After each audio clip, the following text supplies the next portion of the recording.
या कार्यक्रमाचे प्रायोजक समर्थ फर्निचर अँड मॉल. काय तात्या, पोरीचं लगीन ठरलंय? तिच्या संसाराला लागणारे भांडे कुंडे घ्यायचे? काय रो मामा, भाचीला कपाट घ्यायचंय? काय आप्पा, पुतणीला फ्रीज घ्यायचाय? अगं बाई ताई, बहिणीला वॉशिंग मशीन गिफ्ट करायचं आणि आत्याबाईला फुईचीर म्हणून कुकर घ्यायचाय. अरा थांबा, खरेदीसाठी इकडं तिकडं धावपळ करू नका, चिंता सोडा आणि हे सगळं एकाच ठिकाणी खरेदी करा. काय कुठं? अहो, आपल्या वाल्मिकरावच्या समर्थ फर्निचर मॉल मध्ये सर्व प्रकारचे ब्रँडेड फर्निचर आणि विविध नामांकित कंपन्यांचे इलेक्ट्रॉनिक वस्तू आणि दर्जेदार स्टीलची भांडी, आकर्षक क्रॉकरीज, आता सर्व एकाच छताखाली, अर्थात समर्थ फर्निचर मॉल मध्ये. Samarth furniture and mall, Gulewadi, Sangamner, Sugaon Budruk, taluka Akole, जिल्हा अहमदनगर. गेली 44 वर्ष अथकपणे आणि सकसपणे ही व्याख्यानमाला चालवणारे सर्व पदाधिकारी, ज्यांचं व्याख्यान खरं तर उद्या आहे, पण माझ्या आग्रहाखातर जे आज आले ते माझे मित्र श्रीरंग गोडबोले आणि श्रोते हो. 44 वर्ष संस्था चालवणं हे खायचं काम नाही, आणि तेही अशी संस्था जी फक्त व्याख्यानं करते किंवा व्याख्यानांना महत्त्व देते. आपल्या भारतीय समाजामध्ये वेल रेड असा शब्दप्रयोग नाही, आपल्याकडे बहुश्रुत असा शब्दप्रयोग आहे. कारण श्रुती या आधी येतात आणि श्रुती ही नॉन लिनियर गोष्ट आहे. त्यामुळे कानावर पडणं आणि त्यातनं ज्ञान प्राप्त होणं ही आपली परंपरा आहे, आणि ती परंपरा चालू ठेवल्याबद्दल या सर्व पदाधिकाऱ्यांचं सुरुवातीलाच मी अभिनंदन करतो, त्यांच्याबद्दल ऋण व्यक्त करतो.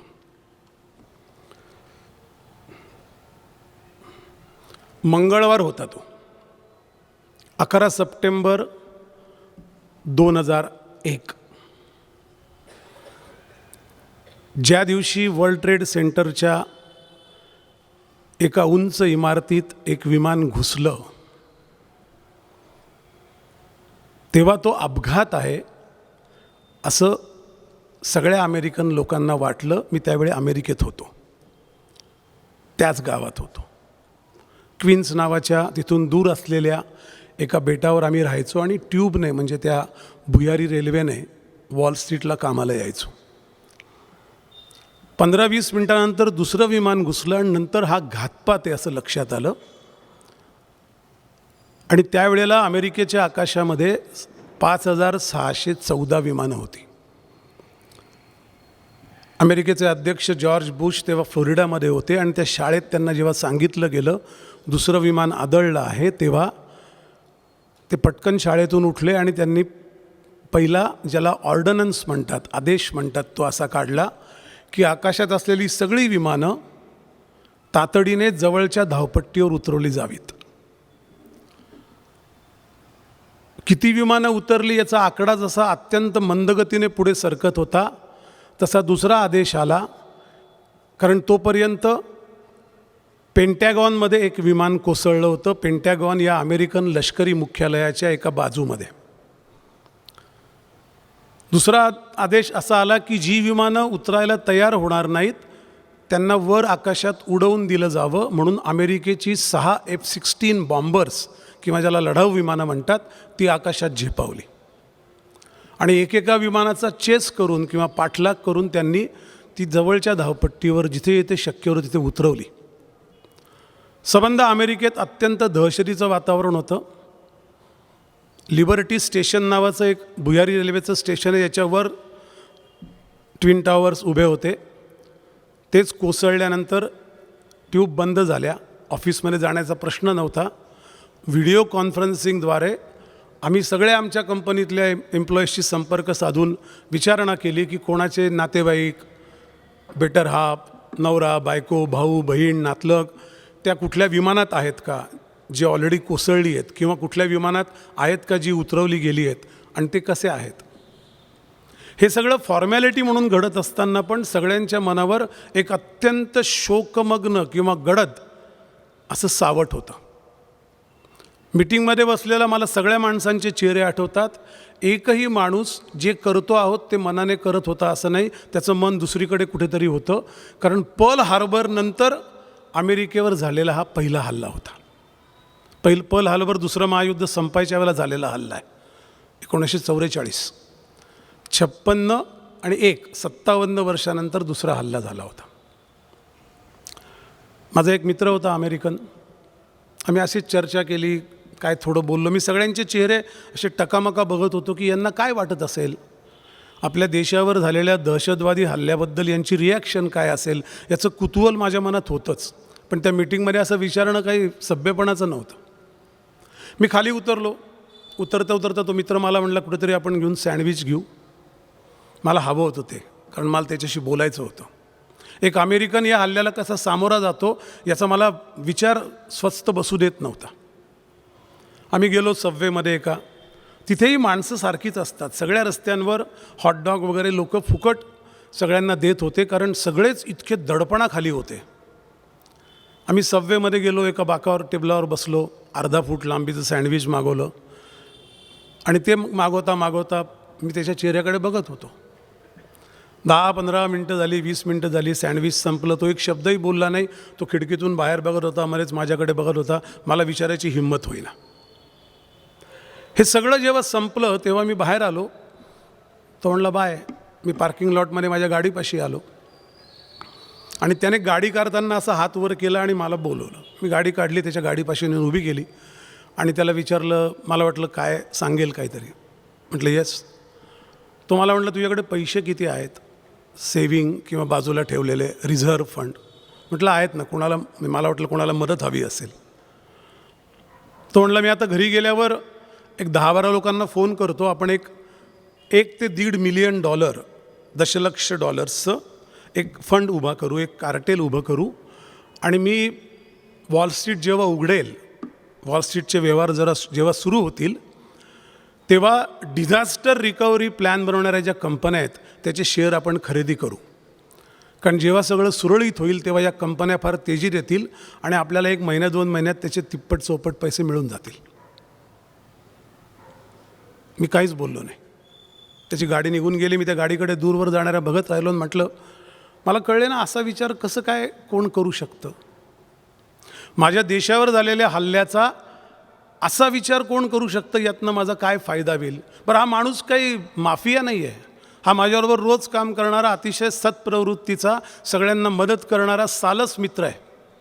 त्याच्यावर मी विश्वास ठेवावा असा माणूस आहे. इतका सामान्य, इतका सरळमार्गी माणूस असा विचार कसा करतो, हे जे कोडं मला त्या दिवशी मनाला पडलं ते पुढे अनेक वर्ष रेंगाळलं. त्यानंतर 6-7 महिन्याची गोष्ट आहे. न्यूयॉर्कमध्ये एका पबमध्ये आम्ही भेटणार होतो. मी आणि माझा एक स्वीडिश मित्र होता. काही गप्पा. वॉल स्ट्रीटला आम्ही जायचो, कारण मर्जर ॲक्विजिशनची कामं झाल्यावर 3:30ला 3 वाजता वॉल स्ट्रीट बंद होतो. नंतर काही काम नसतं. संध्याकाळी 6-6ला आपण जमावं, गप्पा माराव्यात. आमच्या दोघांचं ठरलं होतं. मी गेलो तेव्हा एक त्याचा जर्मन मित्र तिथे आला होता आणि तो त्याच्याशी काहीतरी बोलत होता. मला गेल्यावर तो म्हणला 10 मिनटं हे संपवतो मग आपण बोलूया. म्हटलं हां. नॅचरली मी समोरच बसलो होतो आणि तिथेच बसले होते त्या उंच अशा टेबलाच्या बाजूला. त्याच्या बोलण्यात असं चालला होता विषय. तो सांगत होता टायटॅनिक बुडवली आणि मी त्याच्याकडे एखादं भूत पावत असं बघत होतो. मी म्हटलं काय, कारण मी टायटॅनिकचा रोमॅन्टिक तो इथला पिक्चर बघून अमेरिकेत गेलेला माणूस आहे. त्यामुळे तो टायटॅनिक म्हणजे त्या पिक्चरचं एक मनावर चित्र होतं. आपण कुठे टायटॅनिक पाहिली किंवा आपण तेव्हा कुठे होतो, 100 वर्षापूर्वीची घटना आहे. तो त्याला सांगत होता काय झालं, कसं झालं. आणि मी सारखं मध्ये 1 मिनिट मी म्हटलं व्हॉट आर यू टॉकिंग, हे काय सांगतोय तू, काहीतरी थेरी आहेत या सगळ्या. त्याने ते टिश्यू पेपर त्याने उचलला, त्याच्यावर 3 पुस्तकांची नावं लिहिली. मला म्हणली ही पुस्तकं वाच आणि ही वाचून झाली तुझी पुस्तकं की आपण बोलू. Then we can be at the same level to talk. म्हटलं sure, but this is fantasy. नंतर मग तो गेला, आमच्या गप्पा झाल्या. कधीतरी 8 दिवसांनी 3 पुस्तकं. त्या न्यूयॉर्कच्या युनायटेड नेशन्सची लायब्ररी आहे, ती 24 तास उघडी असते. तिला एक नशिबाने मला ॲक्सेस होता. ती पुस्तकं अशी जुनी होती, 50-60 वर्षापूर्वी आलेली काही, त्यातली 2 पुस्तकं ती मी आणली लायब्ररीतनं. तसंच वेळही असायचा, 4 दिवस आठवड्यातले तिथे जायचे, त्यामुळे वेळ असायचा भरपूर. संध्याकाळी ती पुस्तकं वाचल्यावर माझ्या मनात परत त्या माझ्या मित्राच्या उद्गारांनी आणि या पुस्तकातल्या कंटेंटनी एक फेर धरला. हे सगळं असं घडवलं गेलं हा प्रश्न, माझं पुस्तक बाहेर आहे, तुम्हाला वाचून मनात पहिल्यांदा तुम्हाला हेच येईल की हे काय सांगताय. ते माझ्याही मनात आलं, त्यामुळे तुमच्या मनात तसं आलं तर मला काही वाटणार नाही. ती अतिशय स्वाभाविक प्रतिक्रिया आहे. 3 पुस्तकं वाचल्यावर त्यात आणखीन काही पुस्तकांचे रेफरन्स होते, त्यात आणखीन काही पुस्तकांचे रेफरन्स होते, मग काही वेबसाईट होत्या, अमेरिकन अध्यक्षांनी व्यक्त केलेली विविध घटनांवरची मतं होती. असं करत करत करत पुढच्या 3 वर्षात 4 वर्षात जवळपास 482 पुस्तकं मी वाचली. आणि मी प्रवास खूप करायचो, महिन्यातनं किमान 20 दिवस प्रवास करायचो. एक तर न्यूयॉर्कवरून कॅलिफोर्नियाला यायलाच फ्लाईट 5.5-6 तासाचं असायचं, त्यामुळे तो एक निवांत वेळ वाचायला मिळायचा. ती सगळी पुस्तकं वाचून काढल्यावर त्यातली काही पुस्तकं मी 2-2.25 अशी वाचली आहे की जे हे सगळं होक्स आहे किंवा खोटं आहे असं म्हणतात, असं कोणीतरी लिहिलेलं आहे. एक दिवस माझ्या ऑफिसच्या भिंतीवर एक आमच्याकडे अमेरिकेत एक पद्धत असते, जी वॉल असते केबिनची, तीच व्हाईट बोर्डसारखी असते. ते तेव्हा असायचे, आता मला माहीत नाही. त्याच्यावर मी 1910 ते 20, 20 ते 30, 30 ते 40, 50 असे 10-10 वर्षाचे कॉलम आखले. आणि आपण जे जे वाचलो त्याच्या मी जवळपास माझ्या 60 डायऱ्या भरलेल्या होत्या, कारण सगळ्या पुस्तकांच्या कॉपीज घ्यायचं, पण काही नोट्स फक्त त्याच्या करून, दुसऱ्याचे नोट असं करून घटना अशा लिहून काढल्या होत्या. त्याची काही सुसंगती म्हणजे एक त्याचा सिक्वेन्स क्रोनॉलॉजिकल ज्याला वर्षाप्रमाणे म्हणतात तो लावला होता, आणि त्या घटना मी लिहून काढायला लागलो. पण तिथे जाणारी तुम्हाला अजून एक किस्सा सांगतो. वॉटरलूची लढाई नेपोलियन हारला हे तुम्हाला माहिती आहे. ती लढाई हारण्याच्या आधी बँक ऑफ इंग्लंडचा मालक नाथन रॉथशिल्ड, त्याने तेव्हा इंग्लंड ते फ्रान्स अशी खाडी होती, आणि त्या खाडीतनं आपल्याकडे जसं फेरी असते तशा बोटी जायच्या, आपण जेट्टी बिट्टी म्हणतो तशा जेट्टी तिथे होत्या. आणि त्या जेट्टीच्या त्या बोटीतनं कुरिअर जायचं. ती लढाई हारण्याच्या 1 दिवस आधी, अगदी प्रिसाईज म्हणायचं 1.5 दिवस आधी, सकाळच्या वेळेला आदल्या दिवशीच्या,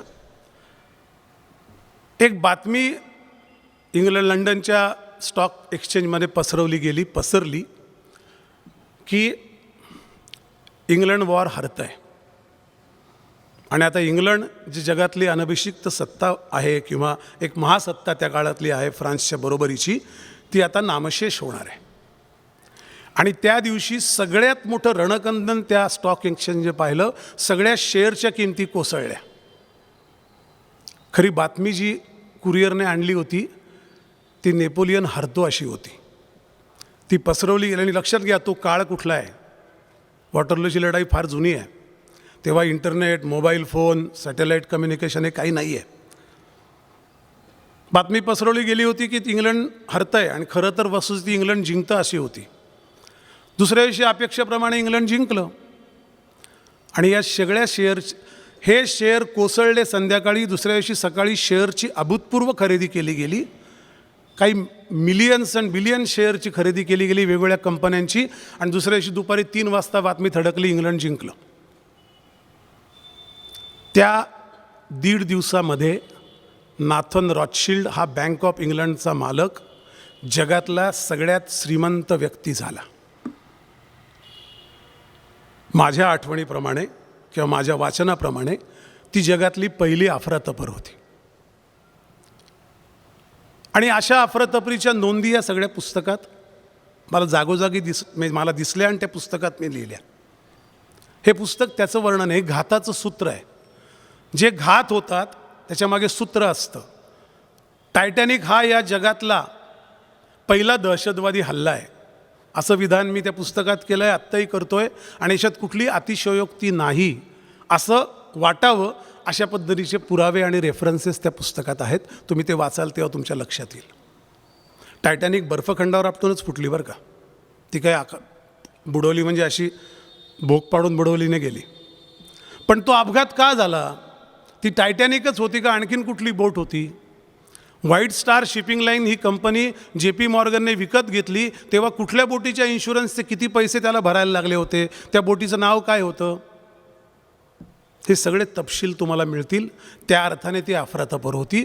ती अफरातफर घडवण्यामागे अजून एक कारण होतं. त्याची पाळंमुळं शोधताना जो आपल्या व्याख्यानाचा विषय आहे, अमेरिकेमध्ये अब्राहम लिंकन अध्यक्ष असल्यापासून एक देशाची मध्यवर्ती बँक असावी असे प्रयत्न सुरू झाले होते. त्याचा जनक होता मेयर ॲम्शेल रॉथशिल्ड, जो सगळ्या महायुद्धांमध्ये, सगळ्या आधीच्या युद्धांमध्ये युरोपातल्या युरोपीय राष्ट्रांना पैसे देणारा सावकार होता. स्वित्झर्लंडच्या बँकेत पैसे ठेवले आणि ते आपल्याला स्विस बँकेतले पैसे कळत नाही, हे ज्या सगळ्या बातम्यांच्या याच्यावर आपण जगतोय, उड्या मारतोय आणि त्याचा आनंद आणि दुःख घेतोय, त्याचं कारण त्या बँकांच्या जगाशी ट्रीटी झालेल्या आहेत की तुमचे पैसे आम्ही सांभाळू, पण आमच्यावर तुम्ही हल्ला करणार नाही आणि आम्ही कोणाचंही डिस्क्लोज करणार नाही कोणाचे पैसे आहेत. त्यामुळे जगात युद्ध हा कधीही तोट्यात न जाणारा व्यवसाय आहे हे ज्याला कळलं त्याने त्याची सावकारी सुरू केली. तिचं नाव मेयर ॲम्शेल रॉथशिल्ड, जो रॉथशिल्डचा लाल तारा, त्यात रॉथशिल्डचं जे शील्ड ढाल आहे, लाल ढाल ती, त्याचा जनक आहे. त्याचं एक वाक्य असं आहे, give me a control of a money of a country, currency of a country, and I care who is the president.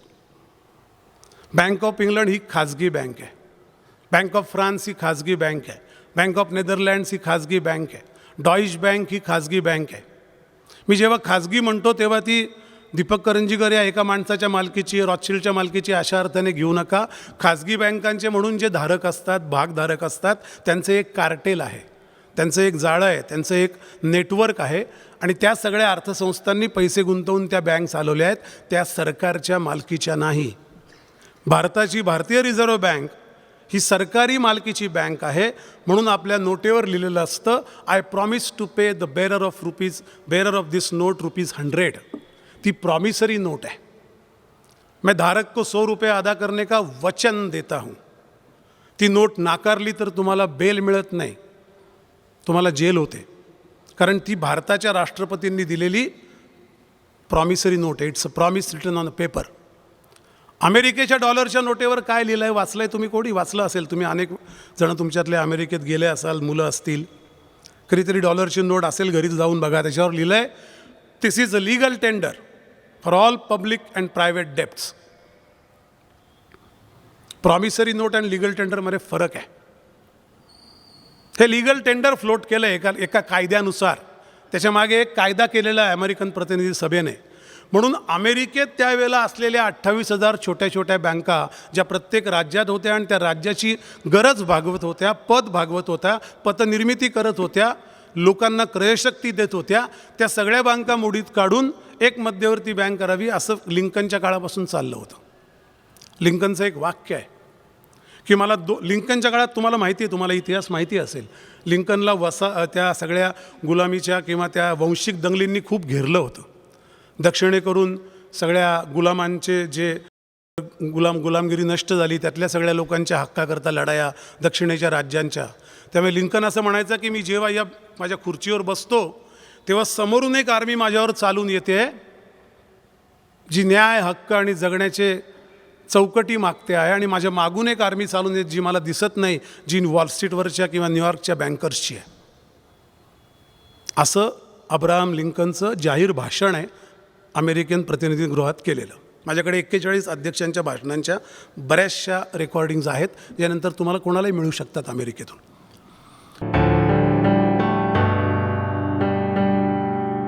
या कार्यक्रमाचे प्रायोजक समर्थ फर्निचर अँड मॉल. काय तात्या, पोरीचं लगीन ठरलंय, तिच्या संसाराला लागणारे भांडे कुंडे घ्यायचेत? काय रो मामा, भाचीला कपाट घ्यायचंय? काय आप्पा, पुतणीला फ्रीज घ्यायचाय? अगं बाई ताई, बहिणीला वॉशिंग मशीन गिफ्ट करायचं आणि आत्याबाईला फुईचीर म्हणून कुकर घ्यायचाय? अरा थांबा, खरेदीसाठी इकडं तिकडं धावपळ करू नका, चिंता सोडा आणि हे सगळं एकाच ठिकाणी खरेदी करा. काय कुठं? अहो, आपल्या वाल्मिकरावच्या समर्थ फर्निचर मॉल मध्ये सर्व प्रकारचे ब्रँडेड फर्निचर आणि विविध नामांकित कंपन्यांचे इलेक्ट्रॉनिक वस्तू आणि दर्जेदार स्टीलची भांडी, आकर्षक क्रॉकरीज, आता सर्व एकाच छताखाली, अर्थात समर्थ फर्निचर मॉल मध्ये. Samarth furniture and mall, Ghulewadi, Sangamner, Sugaon Budruk, taluka Akole, जिल्हा अहमदनगर. तर त्या भाषणानंतर लिंकनने सांगितलं की नाही, मी ही मध्यवर्ती एक बँक होऊ देणार नाही. मला हे बँकेचं फील्ड हे विस्तारित हवं आहे, कारण त्या त्या गावाची, त्या त्या प्रदेशाची, त्या वसाहतीची, त्या भूभागाची, तिथल्या माणसांची, तिथल्या जनजीवनाची, पतीची जी गरज आहे ती दुसऱ्याशी तुलना करता येत नाही. संगमनेरमध्ये जी आर्थिक गरज लोकांची असेल, दुकानदारांची, ती नाशिकच्या असू शकत नाही, पुण्याच्या असू शकत नाही. त्यांच्या वेगळ्या लेवलच्या गरजा असतील.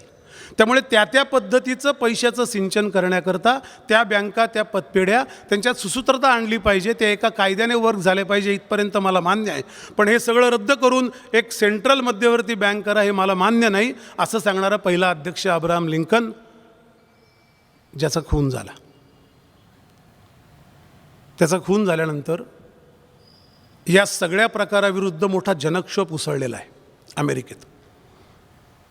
त्यानंतर 35 वर्ष अमेरिकेत हे आंदोलन चाललं की हे का करायचं, नाही करायचं. आमचा प्रेसिडेंट असं म्हणत असेल, आणि त्याची भाषणं अत्यंत म्हणजे स्पष्ट, स्वच्छ आणि पारदर्शक आहेत. त्यात कुठलाही फ्लॉ काढता येत नाही, त्यात कुठलंही मॅनिप्युलेशन नाही. It's a very very straightforward आणि as a matter of fact भाषणं आहेत. त्यातली काही भाषणं तुम्हाला इंटरनेटवर मिळू शकतात, तुम्ही जरूर ऐका.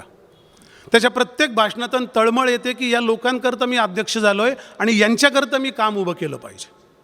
आत्ताचा जो भारत आहे विकेंद्रित बँकिंग व्यवस्थेचा आणि त्यावेळेची अमेरिका, यात गुणात्मक फरक नाही, दर्जात्मक फरक असू शकतो. तो प्रत्येक देशाशी निगडीत आहे, कोणी कोणाचा दर्जा ठरवू नये असं माझं मत आहे. पण क्वालिटेटिव्ह डिफरन्स काही नाही, क्वांटिटेटिव्ह असू शकतो. तर त्या सगळ्या बँकांच्या लोकांनी आंदोलनं पेटवून, लेख लिहून, मोर्चे काढून, निदर्शनं करून, ठराव करून, आपल्या सिनेटरला, आपल्या प्रतिनिधीला दबाव आणून हे होऊ देणार नाही असं 35 वर्ष लढा चालवला. आणि त्यामुळे काही लोक अस्वस्थ होते. पहिला अस्वस्थ होणारा माणूस मेयर ॲम्शेल रॉथशिल्डचा मुलगा डेव्हिड रॉथशिल्ड, कारण तो मेयर ॲम्शेल रॉथशिल्ड तोपर्यंत गेला होता. त्यांना आणखीन काही भागीदार मिळाले होते, याचं नाव रॉकफेलर, मॉर्गन. ही सगळी माणसं एकत्र झाली, यांचं एक कार्टेल तयार झालं. वॉल स्ट्रीटवरच्या बऱ्याचशा अर्थसंस्था आजही, फेडरल बँक स्थापन झाली 1913ला, टायटॅनिक बुडाली 15 एप्रिल 1912. आजही यातल्या सगळ्या अर्थसंस्थांपैकी 80 ते 90% अर्थसंस्था वॉल स्ट्रीटवरच्या या कार्टेलच्या मालकीच्या आहेत. आणि ही फॅक्ट आहे, हे सगळे उपलब्ध आहेत डॉक्युमेंट. तर या चौघांना मात्र ती लवकर व्हायला हवी होती, म्हणून हे चौघं एकदा उठले, 7 लोक, आणि जेकिल आयलंड नावाच्या दक्षिण अमेरिकेतल्या अटलांटाजवळच्या एका आयलंडवर गेले. तिथे बसून त्यांनी फेडरल बँकेचा मसुदा तयार केला. 7 दिवस ही माणसं बसली. त्याचं ते पुस्तकात फार तपशिलात्मक वर्णन आहे, तो वेळ मी घेणार नाही. पण तुम्हाला पाळंमुळं सांगताना सांगतो कुठून सुरुवात होते. परत आल्यावर त्यांच्या असं लक्षात आलं की हा मसुदा आपण फार छान बनवला आहे, काही वर्तमानपत्र आपण विकत घेऊ, त्यावेळेला प्रिंट मीडियाच होता फक्त, त्यातनं हा आपण प्रसूत करू, लोकांपर्यंत पोचवू, हे सगळं चालू राहील. त्यांनी आणखीन काही विचारवंत माणसं इंग्लंड, फ्रान्समधनं बोलवली, जर्मनीतनं बोलवली, नेदरलँड्समधनं बोलवली, आणि त्यांचं जगात नाव होतं. विविध जागतिक संस्थांवर त्यावेळेस ती काम करत होती. त्यांची भाषणं अमेरिकावर अरेंज केली, त्यांचं लोकांना पटवून देण्याचं अरेंज केलं. अशी अनेक नावं त्या पुस्तकात त्या माणसांची आहेत, त्यांची भाषणांच्या मसुदे पण आहेत. ती सगळी त्यांनी पसरवायचा प्रयत्न केला. पण त्यांच्या लक्षात आलं असं की 3 लोक याला विरोध करत आहेत. एकाचं नाव आहे गुगेहेम. हा गुगेहेम जो आहे तो अमेरिकेतला खाण सम्राट आहे, त्याच्याकडे अमेरिकेतल्या बऱ्याचशा खाणींची मालकी आहे. दुसरा आहे तो जॉन जेकब ॲस्टर म्हणून आहे, आणि तिसरा आहे तो इसिडोर स्ट्राउस आहे. इसिडोर स्ट्राउस आणि जॉन जेकब ॲस्टर हे अनुक्रमे काँग्रेसमन आणि सिनेटर आहेत. इसिडोर स्ट्राउस हा मेसीज नावाच्या जगप्रसिद्ध चेनचा मालक आहे, आणि जॉन जेकब ॲस्टर हा याने अमेरिकेतला पहिला ट्रस्ट सुरू केलेला आहे. म्हणजे हा त्याच अर्थव्यवसायात आहे. ट्रस्ट त्याच्याकरता स्थापन केले जायचे, लोकांना पैशाची गरज भागावी म्हणून, जसे आपल्याकडे क्रेडिट सोसायटी असतात. ही तिन्ही माणसं बँकेला विरोध करतायत, आणि ही इथिकल माणसं आहेत. त्यांचा शब्द म्हणजे व्हेटो आहे. कुठलाही बँकिंग प्रस्ताव, प्रपोजल, ठराव काँग्रेसमध्ये येऊ शकणार नाही, कारण 100 संख्या असलेल्या प्रतिनिधी गृहाचे जवळपास 70पेक्षा जास्त सदस्य हे यांच्या आशीर्वादाने निवडून आलेत. आणि तो आशीर्वाद म्हणजे ते माफिया नाही आहेत. त्यांनी जे माणसं निवडली, निवडून यायला ती माणसं लोकांनी निवडून दिलीत, कारण यांच्यावर विश्वास आहे, यांनी लोकांच्या भल्याकरता काम केलं आहे. या तिन्ही माणसांचा टायटॅनिकमध्ये मृत्यू झालेला आहे. हा योगायोग असूच शकत नाही. जॉन जेकब ॲस्टरच्या बायकोने त्याचं अत्यंत हळवं असं वर्णन केलं की जेव्हा टायटॅनिक बुडत होती ती वाचली त्यातनं. टायटॅनिकचं काय झालं, त्यात लाईफ बोटी होत्या की नाही, हे सगळे तपशील तुम्ही पुस्तकात वाचा. पण ती असं म्हणते की मी जॉन जेकब ॲस्टरला असं वर उभं राहिलेलं बघितलं, ती बोट अक्षरशः हेलकावे खाते, आणि मी त्याला म्हटलं की तू ये, तर तो म्हणला नाही. अजून बोटीवर काही 2-3 स्त्रिया आणि काही मुलं बोटीवर आहेत, ते सगळी उतरल्याशिवाय मी येणार नाही. तर पुस्तक आहे, त्यात तिने म्हटलं आहे. आणि तिने आपली ती लॉन्च लाईफ बोट एक साधारण 600 मीटर अंतरावर जात असताना टायटॅनिकमधून तुटलेली आणि हळूहळू सागरतळाला गेलेली बघितली. म्हणजे खाली गेलेली बघितली नाही, खाली जाताना बघितली. ही 3 माणसं मरणं म्हणजे फेडरल बँकेच्या कायद्याला असणारा नैतिक पाठिंबा संपणं असं होतं. आणि हे कॅल्क्युलेशन होतं. JP मॉर्गनने जेव्हा टायटॅनिक बनवणारी company white star shipping line विकत घेतली, तेव्हा तिची जाहिरात अशी केली होती टायटॅनिकची, कधीही न बुडणारी बोट. माझ्या पुस्तकात ती जाहिरात छापली आहे मी, 1910-11 साली आलेली.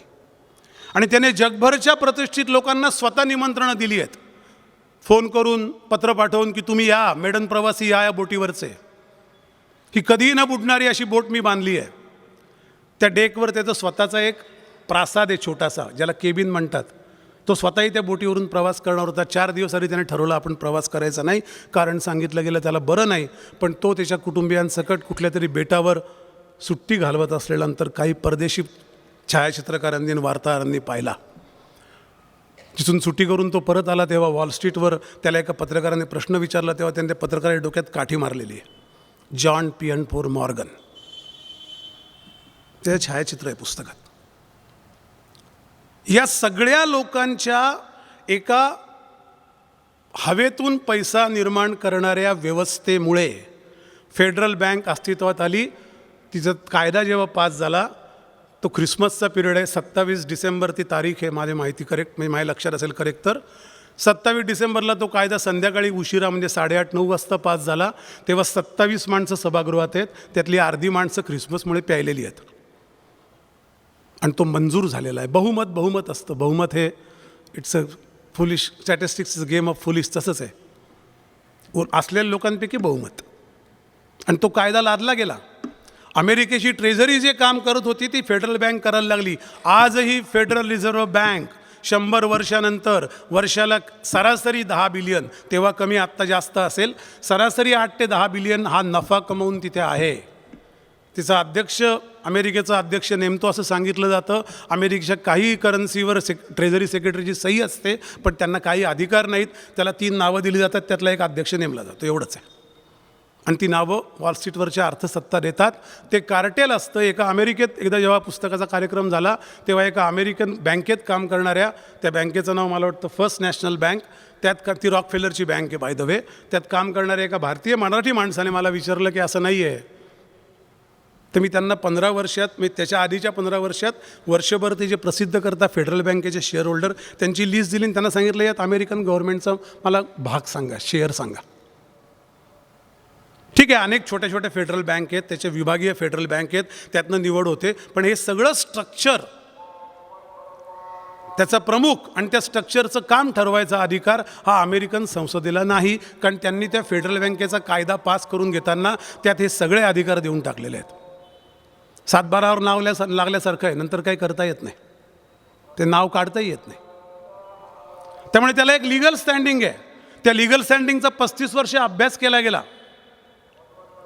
कुठलीही योजना राबवायची असेल आणि तिचे हेतू जर मॅलिस असतील, कुटील असतील, तर त्याकरता खूप तयारी करावी लागते. हे पण आपल्याला लक्षात घेतलं पाहिजे. अचानक कुठून फसवेगिरी करता येत नाही. त्याचं एक व्हॉट इफ ॲनालिसिस करायला लागतं, एक मोठं योजना आरेखन करायला लागतं. त्यामुळे टायटॅनिक बुडवली गेली, फेडरल बँकेचा कायदा पास झाला आणि अमेरिकेच्या बोकांडी ती बँक बसली, ती अजूनही बसलेली आहे. आज अमेरिकेचा GDP 21 ट्रिलियन आहे आणि त्या बँकेचं अमेरिकेवरचं कर्ज 16 ट्रिलियन आहे. अमेरिकेवरचं राष्ट्रीय कर्ज $28 ट्रिलियन आहे. त्याला एक सिलिंगची लिमिट असते. मध्ये तुम्ही पेपरात वाचलं असेल की बाबा एखादी ती सिलिंग लिमिट झाली तर सगळे प्रेसिडेंट आपल्या अधिकारामध्ये खर्च कमी करतो, लायब्ररीज बंद करतो, काही लोकांना घरी पाठवतो, कॉन्ट्रॅक्टर कॅन्सल करतो, सरकारी कामं द्यायची पद्धत कमी होते, सरकारी खर्च कमी केला जातो. मेयर ॲम्शेल रॉथशिल्ड जे म्हणला होता, give me a control of a currency of a country and I care who is the president. ते अमेरिका 100 वर्ष भोगते. हे माझं एकट्याचं मत नाही, हे मिल्टनचं मत आहे जो नोबेलिस्ट आहे. हे जोसेफ स्टिल्गिसचं मत आहे जो नोबेलिस्ट आहे आणि जो IMF वर काम करत होता, नोबेल लॉरेट आहे ते. अमेरिकन प्रेसिडेंटची भाषणं आहेत. अनेक प्रेसिडेंट, 4 प्रेसिडेंट मारले गेले. त्यातला शेवटचा केनेडी आहे, जॉन एफ केनेडी. तिथपर्यंत मी येईल. आत्ता आपण 1913 सालात आहोत. रशियन राज्यक्रांती झाली 1917. आधी 3 वर्षे युद्ध सुरू झालं, पहिलं महायुद्ध. पहिल्या महायुद्धाचा ट्रिगर फार फालतू आहे. कुठल्या तरी डेन्मार्कच्या राजपुत्राची हत्या झाली वगैरे असं काहीतरी आपण वाचलं होतं. कुठल्याही अफरातफरीचा ट्रिगर हा अत्यंत दुर्लक्षित करण्याजोगा असतो आणि त्यामागे एक मोठं कारस्थान उलगडत जातं. इथं थांबून मला एक गोष्ट सांगितली पाहिजे, कारण बऱ्याच लोकांना कारस्थानं वगैरे म्हटलं की असं वाटतं काहीतरी स्टोऱ्या सांगतायत.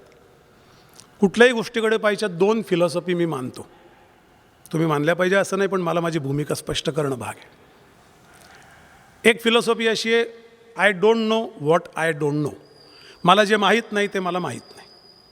हे एक आपल्या जगण्याचं ॲझम्पशन असतं, जे बऱ्याचशा शास्त्रज्ञांचं असतं. आईन्स्टाईन जेव्हा थेअरी ऑफ रिलेटिव्हिटी लिहितो तेव्हा तो असं म्हणतो की प्रकाशाच्या वेगापेक्षा जास्त वेगाने कुठली वस्तू जाणार नाही, याच्यावर ही थेअरी आधारलेली आहे. एखादा ऑब्जेक्ट त्यापेक्षा जास्त वेगाने गेला तर थेअरी ऑफ रिलेटिव्हिटी कोलॅप्स, मला नवीन मांडावी लागेल. ही त्याची नम्रता आहे, ही त्याची रुजूत आहे आणि हे त्याचं I don't know what I don't know हे समजल्याचं लक्षण आहे. न्यूटन पण तेच म्हणतो. अर्थशास्त्र सिद्धांत मांडणारे तेच म्हणतात, मला माहीत नाही ते मला माहीत नाही, इतकं नॅचरल आहे. जगातल्या सगळ्या गोष्टी मला माहिती आहे असं होऊ शकत नाही. तसं मानणं हे मुळात अवास्तव आहे किंवा तो बंपकपणा आहे. दुसरी थिअरी असते, if I don't know it doesn't exist. मला माहीत नाही का, मग ते जगात नाही. त्याच्यावर मी काही भाष्य करणार नाही. या थिअरीच्या माणसांना सारखं तोंडावर पडायला लागतं, हे आपण वेळोवेळी बघतो. कारण आपल्या माहितीशिवाय जगात अनेक गोष्टी असतात. हे नॉर्मल आहे, यात काही ॲबनॉर्मल नाही. त्यामुळे या सगळ्या लिहिण्याच्या मागची पार्श्वभूमी I don't know what I don't know असा एक घेतलेला शोध आहे. म्हणून केतकर त्याला शोधग्रंथ असं म्हणतात. त्याचं कारण ते, ती कादंबरी नाही. मी सहज कादंबरी लिहू शकलो असतो, अशा घटना आहेत. पण फिक्शनमध्ये जी रायटर्स लिबर्टी येते, जे लेखकाचं स्वातंत्र्य येतं, ती कल्पनाशक्ती येते, वास्तवाला कधी वास्तवाचा तळ सोडून निघते, तिचा मला आसरा घ्यायचा नव्हता. कारण मुळात सत्यच इतकं विलक्षण आहे, इतकं काल्पनिकपेक्षा भयंकर आहे की त्याला वेगवेगळे आयाम द्यायची गरज नाही. काल्पनिकता आणण्याची गरज नाही, इतकं सत्य भयानक आहे. आणि त्यामुळे मला असं नेहमी वाटायचं की आपण हे जे लिहिलं आहे ते अशा पद्धतीने लिहिल्यावर, तुम्ही पुस्तक वाचल्यावर तुम्हाला जर असं वाटलं की असं नाही आहे, हे असं आहे, माझी काहीच आक्षेप असण्याचं कारण नाही, तो मला अधिकारच नाही. बाबासाहेब पुरंदर यांनी गडकिल्ले बघितले, त्यांनी आपली ऑब्झर्वेशन लिहिली. निनाद बेडेकर गेले, आप्पा परब गेले, आमचे जयसिंग पाटील गेले, अनेक गिर्यारोहक गेले, अनेक किल्ले गडकिल्ल्याचे अभ्यासक गेले. प्रत्येकाने वेगळ्या गोष्टी सांगितल्या. ही अनंतपणे काळ चालू राहणारी प्रोसेस आहे आणि त्या प्रक्रियेवर आपला विश्वास आहे. आपल्या पारंपरिक तत्त्वज्ञानामध्ये मंडन, खंडन आणि संश्लेषण अशी पद्धती आहे. मंडन म्हणजे मांडणी करणं, खंडन म्हणजे ते त्याचं खंडन करणं, त्याच्यावर वाद घालणं, त्याला चॅलेंज करणं, त्याला आव्हानं देणं, ते दुसरी थेअरी मांडणं, त्याला खंडन म्हणतात. आणि या दोघातून तयार होतं ते संश्लेषण आहे, ज्याला इंग्रजीत सिंथेसिस असा शब्द आहे. विश्लेषण हे आपल्याकडे नाही. आपल्या पारंपरिक वादपद्धतीमध्ये विश्लेषण नाही. या दोघांमधून म्हणून चारवाक ऋषी आहे ना, ऋणम पित्वा घृणम पिबेत म्हणणारा चारवाक ऋषी. याचं कारण ते की सगळ्या फिलॉसॉफी एकत्र नांदल्या पाहिजे, सगळ्या गोष्टी एकत्र नांदल्या पाहिजे. अफरातफरी करणाऱ्या माणसांना हे मान्य नाही. म्हणून टायटॅनिक बुडवली ही एक कॉन्स्पिरसी थेअरी आहे, अशी जी डॉक्युमेंटरी उपलब्ध आहे नेटवर. त्या डॉक्युमेंटरीचे प्रोड्युसर रॉथशिल्ड आहेत, म्हणजे रॉथशिल्डची माणसं आहेत. म्हणजे उद्या श्रीरंग गोडबोलेंनी माझा खून करायचा आणि तुम्ही 4 लोकांनी ते पाहिलेलं असलं आणि तुम्ही चर्चा सुरू केली की श्रीरंग गोडबोलेंनी बघायचं की खूप चर्चा चालली आहे, मी याचा खून केला, फार लोक बोलायला लागले, आता मी एक डॉक्युमेंटरी काढतो आणि त्याचं वर्णन असं करतो की गोडबोलेंनी करंजीकरांचा खून केला, अशी एक कॉन्स्पिरसी थेअरी आहे. मग ती डॉक्युमेंटरी पाहणारे लोक म्हणतात नाही, हा विषय कॉन्फरन्स थिअरीचा आहे, हा काही खरा नाही. तुम्ही त्या थिअरीचा त्या डॉक्युमेंटरीचा प्रोड्युसर काढा शोधून. रशियन राज्यक्रांती झाली, याला हे सगळे अफरातफरीचे विषय आहेत या पुस्तकातले. म्हणून ते विषय घेताना जेव्हा मी निवडत होतो तेव्हा काय विषय घ्यायचा, तर मला असं आमची चर्चा झाली की आपण असा विषय मांडावा जो लोकांपर्यंत पोचणं आवश्यक आहे. आणि हे का आवश्यक आहे, तर कुठल्याही शिकलेल्या 4 ओळी वाचता येणाऱ्या माणसाला अज्ञानात मरायचा अधिकार नाही. तो असहायतेत मरू शकतो. मला माहीत नव्हतं असं वाचक, ज्याला जो वाचक आहे त्याने मला हे कल्पनाच नाही, हो माय मानवेर असं म्हणण्याचा काही खरा नैतिक अधिकार नाही. हां, मला हे काही करता आलं नाही, मला माहिती आहे असहायतेत तो मरू शकतो असं मला वाटतं. 757 टन सोनं होतं झारकडे, टी झार, रशियाचा सम्राट. बोल्शेविक क्रांतीत रशियन राज्यक्रांती, रशियन सत्ता उलथवली गेली, ते सगळं सोनं बँक ऑफ इंग्लंडमध्ये गेलं. लेनिन आणि ट्रॉस्कीला कोणी मदत केली तुम्हाला वाटतं? मार्क्स आणि एंजलच्या शिष्यांनी, कम्युनिझमच्या शिष्यांनी नाही. ट्रॉट्स्कीला रॉकफेलरच्या स्टँडर्ड ऑइल कंपाऊंडमध्ये सत्ता उलथवण्याचं प्रशिक्षण 3 महिने दिलं गेलं. ती 45 माणसं बोटीन निघाली, बोट कॅनडाच्या बॉर्डरवर पकडली गेली. जगात पहिलं महायुद्ध चालू आहे. कॅनडा हे फ्रेंचांचं दोस्त राष्ट्र आहे, ही रशियन माणसं आहेत म्हणून त्यांना सीज केलं गेलं. ही बातमी अमेरिकेत कळली. त्यावेळेची अमेरिकन गुप्तचर संस्था होती, नंतरची 47-48ला CIA नाव झालं. त्या गुप्तचर संस्थेचा संचालक विमानाने गेला, या सगळ्यांना अमेरिकन सिटिझनशिप दिली. त्यांची सुटका झाली. लेनिन तेव्हा युरोपातनं ट्रेनमधनं प्रवास करत रशियापर्यंत पोचत होता. झारला उलथवून लावलं, बोल्शेविक क्रांती झाली, रशियाचं सोनं लुटलं गेलं, विषय संपला. रशिया कम्युनिझम, सोशलिझम याच्यामध्ये पुढची 50, 60, 70 वर्ष झुंजत राहिला.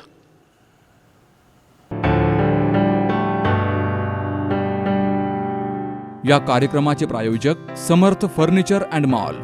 काय तात्या, पोरीचं लगीन ठरलंय, तिच्या संसाराला लागणारे भांडे कुंडे घ्यायचेत? काय रो मामा, भाचीला कपाट घ्यायचंय? काय आप्पा, पुतणीला फ्रीज घ्यायचाय? अगं बाई ताई, बहिणीला वॉशिंग मशीन गिफ्ट करायचं आणि आत्याबाईला फुईचीर म्हणून कुकर घ्यायचाय? अरा थांबा, खरेदीसाठी इकडं तिकडं धावपळ करू नका, चिंता सोडा आणि हे सगळं एकाच ठिकाणी खरेदी करा.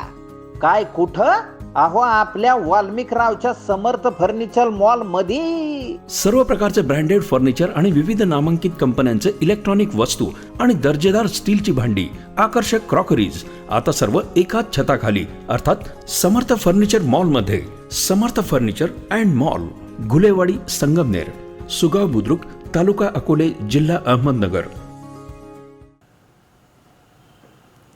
खुद्द कार्ल मार्क्स, दास कॅपिटल, अप्रतिम ग्रंथ आहे. एक लक्षात ठेवा, नेहमी जे काम असतं ते आणि तो माणूस याच्या व्हर्च्यूज वेगळे असतात, तशाच पाहायला लागतात असं मला वाटतं. अतिशय उत्तम, ज्याला विश्लेषण म्हणता येईल, अतिशय उत्तम मांडणी म्हणता येईल असा ग्रंथ आहे. त्याचं खंडन आणि संश्लेषण करायला हवं होतं, ते झालं पण आहे, अनेक लोकांनी केलं आहे. पण मार्क्स हा लायनेज रॉथशिल्डचा आहे. ती वंशावळ रॉथशिल्डची येते. तुम्ही पुस्तकात बघा, रॉथशिल्डने मार्क्सला त्याचा मेहनताना पण दिलेला आहे दास कॅपिटल लिहिण्याचा. म्हणून मला असं वाटतं की काही लोक या अफरातफरीच्या पोळ्यामुळ्यांशी बसलेली आहेत, ती रोज डाव टाकतात, त्यांची बोटं हलतात, त्या बोटाला बांधलेल्या दोऱ्या हलतात, त्या दोऱ्या धर्माच्या असतात, त्या दोऱ्या कधीतरी एखाद्या इझमच्या असतात, एखाद्या मांडणीच्या असतात, एखाद्या वंशिक दंगलीच्या असतात, एखादं सोनं किंवा तेल सापडलं त्या संसाधनाच्या असतात, एखाद्या जातीय दंगलीच्या असतात, एखाद्या भूभागाच्या भूराजकीय वादाच्या असतात, पाण्यावरच्या भांडणांच्या असतात. पण त्या दोऱ्या हलतात आणि ती भांडणं सुरू होतात आणि त्यातनंही नफा मिळवतात. 1998 साली माझ्याकडे लॉकहीड मार्टिनचा शेअर होता, $17-18 मी घेतला होता. अमेरिकेत आपण शेअर बाजारात गुंतवतो, प्रत्येक माणूस नोकर करणारा तसा. काय 100-50 शेअर मी घेतले असतील बुक्कड. तो शेअर $758 मी विकला इराक वॉर सुरू झाल्यावर. माझ्याकडे ते 100च शेअर होते. मिलियन, 10 बिलियन, 25 मिलियन शेअरांचा किती पैसा कमवला असेल. कोणाच्या कॉस्टवर इराकमध्ये किती लाख माणसं मेली आहेत. इराकमधल्या जन्माला येणाऱ्या प्रत्येक मुलाचं फुफ्फुस 35% काम करेल अशी त्याच्यानंतर 6 वर्षे अवस्था होती. इतका त्या वातावरणामध्ये सगळ्या वापरलेल्या शस्त्रांच्या धुराचा प्रदूषण होतं. इराक पुढे गेलं. आपण पहिलं महायुद्ध संपलं, त्या वर्सायच्या तयामध्ये दुसऱ्या महायुद्धाची बीजे आहे. वर्सायचं त करताना जर्मनीला इतकं नाचवलं, इतकं नागवलं, इतकं खाली आणलं, तर जर्मनी प्रतिकार करेल याची बीजे आहेत, हे लक्षात ठेवा. युद्ध आणि संघर्षाच्या प्रेरणा या फक्त आर्थिक लाभाकरता केल्या जातात. दुर्दैव असं होतं की आपली विचारसरणी तिथपर्यंत पोचत नाही. आपण युद्धाला धार्मिक रंग देऊन 70 वर्ष तमाशा केला आहे, वाया घालवली आहेत, संसाधनं आणि माणसं आणि पैसा. युद्धाला आर्थिकच कारणं असतात. युद्ध घडवणाऱ्यांवर लक्ष ठेवलं पाहिजे. युद्धाचा भाग होण्यात, बाहुली होऊन नाचण्यात काही मजा नाही ना. पण आपलं लक्ष त्या बाहुलीच्या पायाकडे असतं. दोरी, हात, चेहरा, डोळे तिथपर्यंत जातच नाही त्या सूत्रधाराच्या. खरं तर महाभारतात घडले. द्रौपदी वस्त्रहरणाच्या वेळेला विचारलं जातं विदुराला की तू तर विदूर आहेस, विदूर नीती आहे, तू तत्त्वज्ञानाचा नीतीचा माणूस आहे, तुझ्यासमोर एक अबला, तिची वस्त्र फेडली जात आहेत, तू काय करतोयस? Why are not speaking? तू का बोलत नाहीस? विदूर म्हणतो मी दासीपुत्र आहे. असं करत करत धृतराष्ट्र म्हणतो मी आंधळ आहे. भीष्माला विचारलं आहे, भीष्म एक उत्तर देतो, कारण भीष्म पितामह आहे, तो काही यांचा नाही त्यांचा नाही.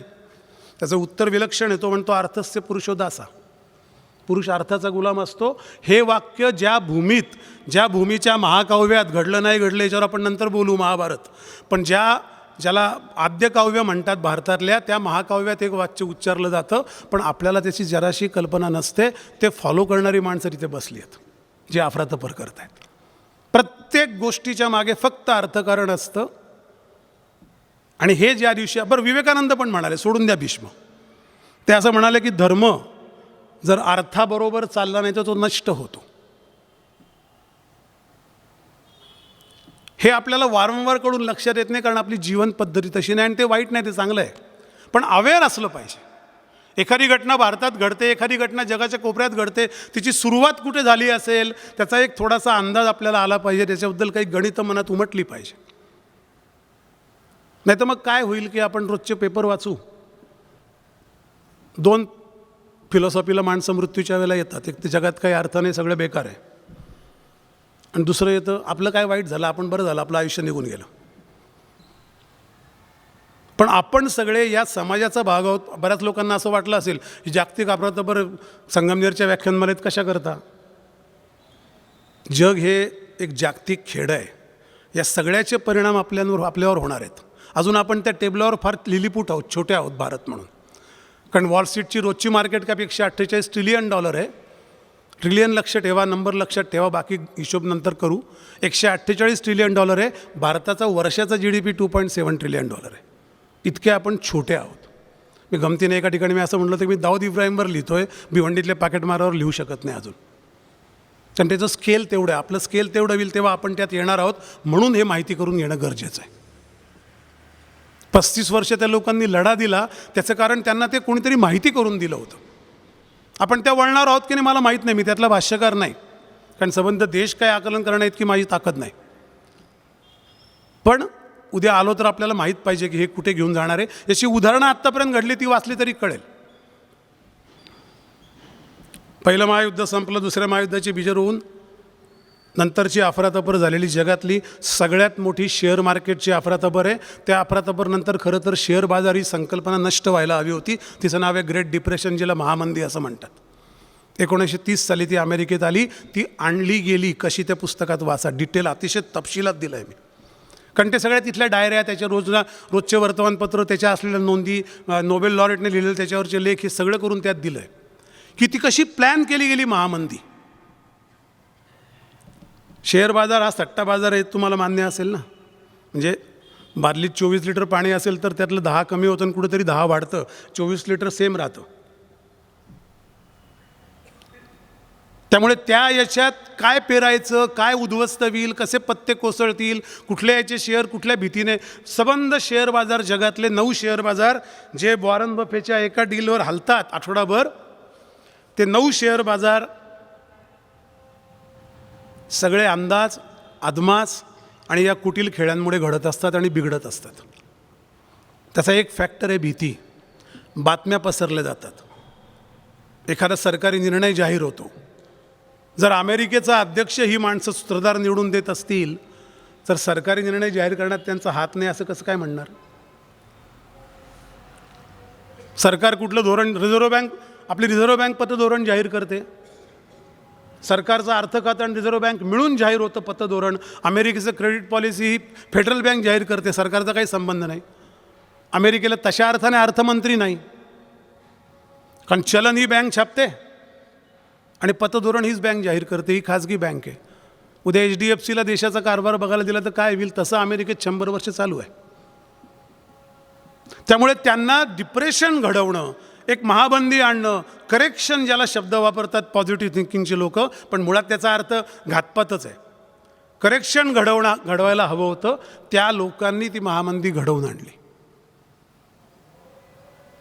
म्हणजे 1912 ते 1930 या 18 वर्षाच्या काळामध्ये 4 अफरातफरी झाल्या.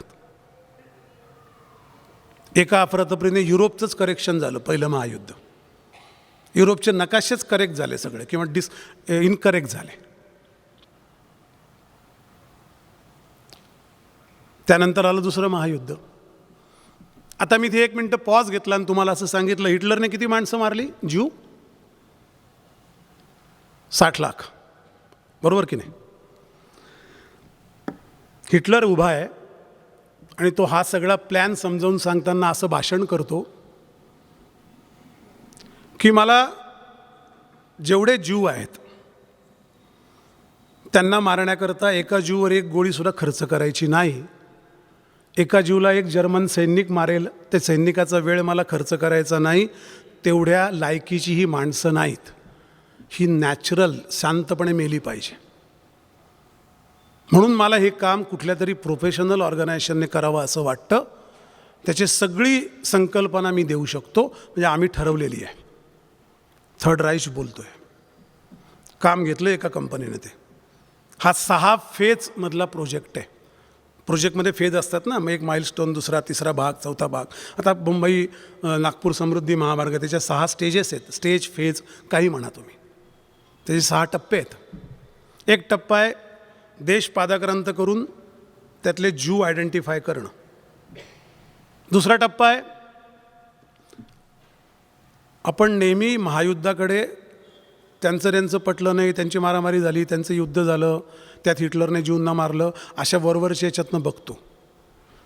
हिटलर जर्मनीत जेव्हा प्युरर झाला त्याच्या आधीचे पण त्यात तपशील दिलेत. त्याचा आपला विषय नाही. ते अफरातफर, त्याला निवडून आणणं ही अफरातफरच आहे, पण तरीसुद्धा त्याला उभं केलं गेलं. Rise and fall of third Reich William Shirer लिहितो, पण राईज ऑफ हिटलरमध्ये एक अर्थसंस्थेचं मागचं बॅकग्राऊंड आहे, ते विल्यम शिरर लिहिलं नाही. त्याने राष्ट्रप्रेमाने राष्ट्रनेता कसा उभा राहतो ते लिहिलं आहे, पण त्याला आणलं कोणी मुळात? तो कुठून आला? ते तपशील तुम्हाला वाचायला मिळतील. त्यात एक प्लॅन केलेली घटना आहे. माझं कुठेही असं म्हणणं नाही की 101% युद्ध प्लॅन केलं आणि तसं घडलं. ते होणं शक्य नाही. ते परमेश्वरालाही शक्य असतं की नाही मला माहीत नाही. त्याच्यात डायव्हर्शन येतात, त्याच्यात डिटॉर येतात, त्याच्यात वळणं येतात, त्यात काहीतरी अचानक घडतं, हे सगळं घडतं. पण मोठा गेम जो असतो तो प्लॅन केलेला असतो. आणि हिटलरला तयार करताना त्या सगळ्या बारीक बारीक खेळ्या केल्या गेल्या, त्याचं वर्णन आहे. तर हिटलर असं म्हणतो, कंपनी एक फेज त्याची त्या देशातले ज्यू आयडेंटिफाय करायचे, दुसरी फेज ते सगळे ज्यू पकडून आणलेले आहेत त्यांना आयडेंटिफाय करायचं. म्हणजे काय करायचं? त्यांचं लायसन्स असेल, सोशल सिक्युरिटी नंबर असेल, जे काय ID असेल, आपल्याकडे आधार असतं तसं, ते नष्ट करायचे. म्हणजे that is a human body. मग त्यांचे गट करायचे, त्यांना कॉन्सन्ट्रेशन कॅम्प्सच्या ठिकाणी ठेवायचं. ते ठेवताना त्याचा विचार असा करायचा, त्यांना त्याच्या आधी वर्गीकरण करायचं, त्यांची डेमोग्राफी करायची. ती काय स्त्री पुरुष जेंडर अशा अर्थाने नाही, वेगवेगळ्या पद्धतीने. बॉडी मास इंडेक्स काय वगैरे वगैरे, त्याचे बरेच. बॉडी मास इंडेक्स हा शब्द नसेल, पण त्यांची फिजिकल ॲबिलिटी, त्यांची स्ट्रेंथ, त्यांच्या स्नायूचं प्रमाण, हे सगळ्यातनं ती आयडेंटिफाय करायची, ती वर्गीकरण करायचं, कॉन्सन्ट्रेशन कॅम्पमध्ये ठेवायचं. आणि त्यांची एकेका कॉन्सन्ट्रेशन कॅम्पमधून त्या संथपणे होणाऱ्या मृत्यूकडे वाटचाल ठेवायची.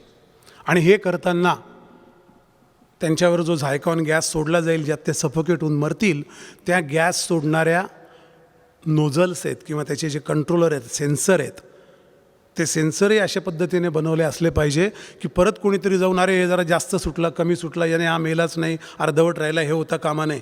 तो माणूस सरकेल तसं त्याने सेन्स केलं पाहिजे काही पॅरामीटरने त्या माणसाला, आणि त्याप्रमाणे गॅस सोडला गेला पाहिजे. आणि तो त्याच्या प्रमाणात त्याच्या चालण्यात किंवा चालताना पडून मरण्यात किंवा त्याच्या त्या संतपणे चालत राहण्यात जो काय पोर्शन असेल ते किती पोर्शनपर्यंत तो गॅस असावा सगळं डिफाईन केलेलं आहे. 6 फेजचा प्रोजेक्ट आहे. तो प्रोजेक्ट घेतला होता IBM नावाच्या कंपनीने, जी अमेरिकन कंपनी आहे. IBM अँड होलोकास्ट नावाचं एक पुस्तक आहे. त्या पुस्तकात मी मागे म्हणजे त्या परिशिष्टामध्ये पुस्तकांची यादी दिली, 150-200 पुस्तकांची यादी आहे. तुम्ही पुस्तकं जरूर वाचा, त्यात खूप तपशील आहेत. म्हणजे मला सगळे मिळून 20,000 पानी काही पुस्तक लिहिता येत नाही ना. होलोरिथ नावाचा IBMचा संस्थापक आहे. त्यांनी हे सगळं करताना त्यांना एक नंबर द्यायचा, अशी एक फेज होती, एक अल्फा न्यूमरिक नंबर द्यायचा आणि त्या नंबरमध्ये त्याचा कोड असेल. ते पंचकार्ड पूर्वी असायचे, जे कोणी 60च्या पुढचे असतील त्यांना माहिती, कंपनीत काम करताना पंचकार्ड वापरले जायचे. म्हणजे त्याच्यावर वेळ पंच व्हायची, ते नंतर आलं. आधी भोकातनं ते भोकातून पास व्हायचं. त्याला अल्फाबेटिंग मशीन्स म्हणतात. ती मशीन त्या कंपनीने बनवली आणि त्या पंचकार्डला नाव दिलं होलोरिथ पंचकार्ड, जो IBMचा संस्थापक आहे. म्हणजे आपल्या कंपनीच्या संस्थापकाचं नाव एखाद्या माणसं मारण्याच्या कामाला देणं हे त्याचा सन्मान का अपमान मला अजून कळलेलं नाही. 16-17 हिअरिंग झाले अमेरिकन काँग्रेसमध्ये त्याबद्दल. एकही हिअरिंग कन्क्लूड झालेलं नाही. IBMने कुठलीही प्रतिक्रिया दिलेली नाही. हिटलरने स्वतः IBMच्या वॉटसन बरोबर, जो त्यावेळेला त्यांचा CEO टॉप माणूस असेल, त्याच्याबरोबर हे डिस्कशन केलं आहे काय करायचं याचं. त्यामुळे दुसऱ्या महायुद्धाची अखेर इतिहासाच्या टप्प्यातून आपण वाचतो ते हिटलरने आत्महत्या केली, हे सगळं ठीक, म्हणजे ते सगळं आहे. दुसरं महायुद्ध संपणं आणि सुरू होणं. पर्ल हार्बरवरचा हल्ला ही सुद्धा अफरातफर आहे. जपानला त्याच्या आधी जवळपास 3.5 महिने अमेरिकेने लोखंड आणि तांबं पुरवणं बंद केलं होतं. जेव्हा जर्मनीचा पार्टनर आहे तो युद्धात उतरलेला आहे. अमेरिका युद्धात शेवटी उतरली आहे. युद्ध हा बिझनेस आहे. ज्या कंपन्यांनी विविध देशांना एकमेकांविरुद्ध लढण्याकरता शस्त्र दिली, त्याच्याकरता लागणारं रॉ मटेरियल दिलं, तांबं दिलं, लोखंड दिलं, पितळ दिलं, ब्रांज दिलं, दारू गोळ्याला लागणारे सगळे सुटे भाग दिले, त्याचं कच्चा माल दिला, त्या सगळ्या कंपन्या अक्षरशः अब्जावधी डॉलर्स कमवून मोकळ्या झाल्या आणि जगात काही लाख माणसं मरून गेली आणि पुन्हा एकदा युरोपचं करेक्शन झालं. जगातल्या माणसांना आपल्या हुकमतीनुसार वळवण्याची ताकद ही आर्थिक ताकदीत किती असते याचं दुसरं महायुद्ध, पहिलं महायुद्ध हे उदाहरण आहेत. त्यानंतर 1956ला ब्रेटन वूड कॉन्फरन्स झाली आहे, जिथे वर्ल्ड बँक आणि इंडियन इंटरनॅशनल मॉनिटरी फंड या 2 जगातल्या मातब्बर अर्थसंस्था स्थापन झाल्या आहेत. त्याचा चार्टर वाचून काढा कधी वेळ मिळाला तर. आपल्याला काय वाटतं, वर्ल्ड बँक लोकांच्या मदती करताय? रवांडावरची फिल्म कधीतरी बघा.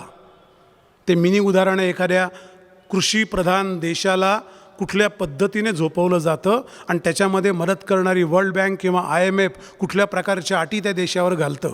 स्ट्रक्चरल ॲडजस्टमेंट प्रोग्राम आहेत त्यांचे, SAP म्हणतात त्यांना. त्या मदतीचे आगेच देतात, ते वाचा. जोसेफ स्टिल्गिज, ज्याचा मगाशी मी उल्लेख केला, नोबेल लॉरेट, हा IMFचा डायरेक्टर आहे. त्याने एक पुस्तक लिहिलं आहे आणि त्याची काही भाषणं तुम्हाला मिळतील इंटरनेटवर. त्यात तो सांगतो की या माफिया संघटना आहेत, या मूठभर लोकांच्या जगाची एक बँक असावी, जगाच्या अर्थव्यवहार कंट्रोलमध्ये असावे, याकरता निर्माण केलेल्या संस्था आहेत. याचा मदतीचा वगैरे मुखवटा हा खोटा आहे. आणि जेव्हा मी वाचलं तेव्हा मी वर्ल्ड बँकेने दिलेली मदत असे सगळे शोधत होतो, किती देशांना, त्यातल्या काहीतरी 46 देशांची मदतीचं मी सगळे परिणाम काढले आणि त्याच्या अटी वाचल्या. देशातली सार्वजनिक वाहतूक बंद करणं, सरकारने शिक्षणाची तरतूद न करणं, सरकारने आरोग्यसेवेची तरतूद न करणं, या अटी घातल्या देशांना, तेव्हा मदत केलेली आहे. हे सगळं सामान्य, ज्याला याचं काहीही गंध नाही, अशा माणसांवर राज्य करण्याकरता, त्यांना गुलाम करण्याकरता, त्यांना आपल्या मर्जीप्रमाणे वागवण्याकरता केलेलं तत्त्वज्ञान आहे, फिलॉसॉफी आहे. आणि त्याचं प्रॅक्टिकल किंवा इम्प्लिमेंटेशन पण आहे, जे अनेक प्रोग्राममध्ये देतो. तुम्ही एक वर्ल्ड बँकेने मदत दिलेले देश आणि त्या देशांची असलेली अवस्था असा कधीतरी कोणतरी अभ्यास करून लिहून काढा, तुम्हाला मी काय म्हणतो ते कळेल. या कार्यक्रमाचे प्रायोजक समर्थ फर्निचर अँड मॉल.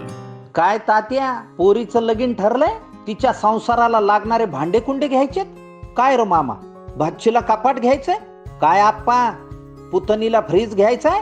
अगं बाई ताई, बहिणीला वॉशिंग मशीन गिफ्ट करायचं आणि आत्याबाईला फुईचीर म्हणून cooker घ्यायचाय?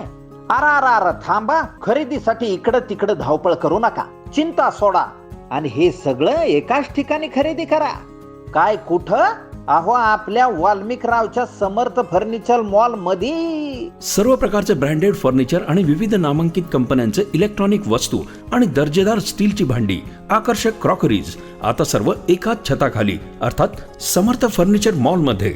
Samarth furniture and mall, Ghulewadi, Sangamner, Sugaon Budruk, taluka Akole, जिल्हा अहमदनगर. दुसरं महायुद्ध संपलं, मग तेल सापडलंय. तेल सापडलेलं आधीच आहे, पण मध्यपूर्वेत सापडलं आहे. मध्यपूर्वेमध्ये एक बेल्फोर डिक्लरेशनच्या निमित्ताने एक देश तयार झाल्याचं नाव इस्रायल.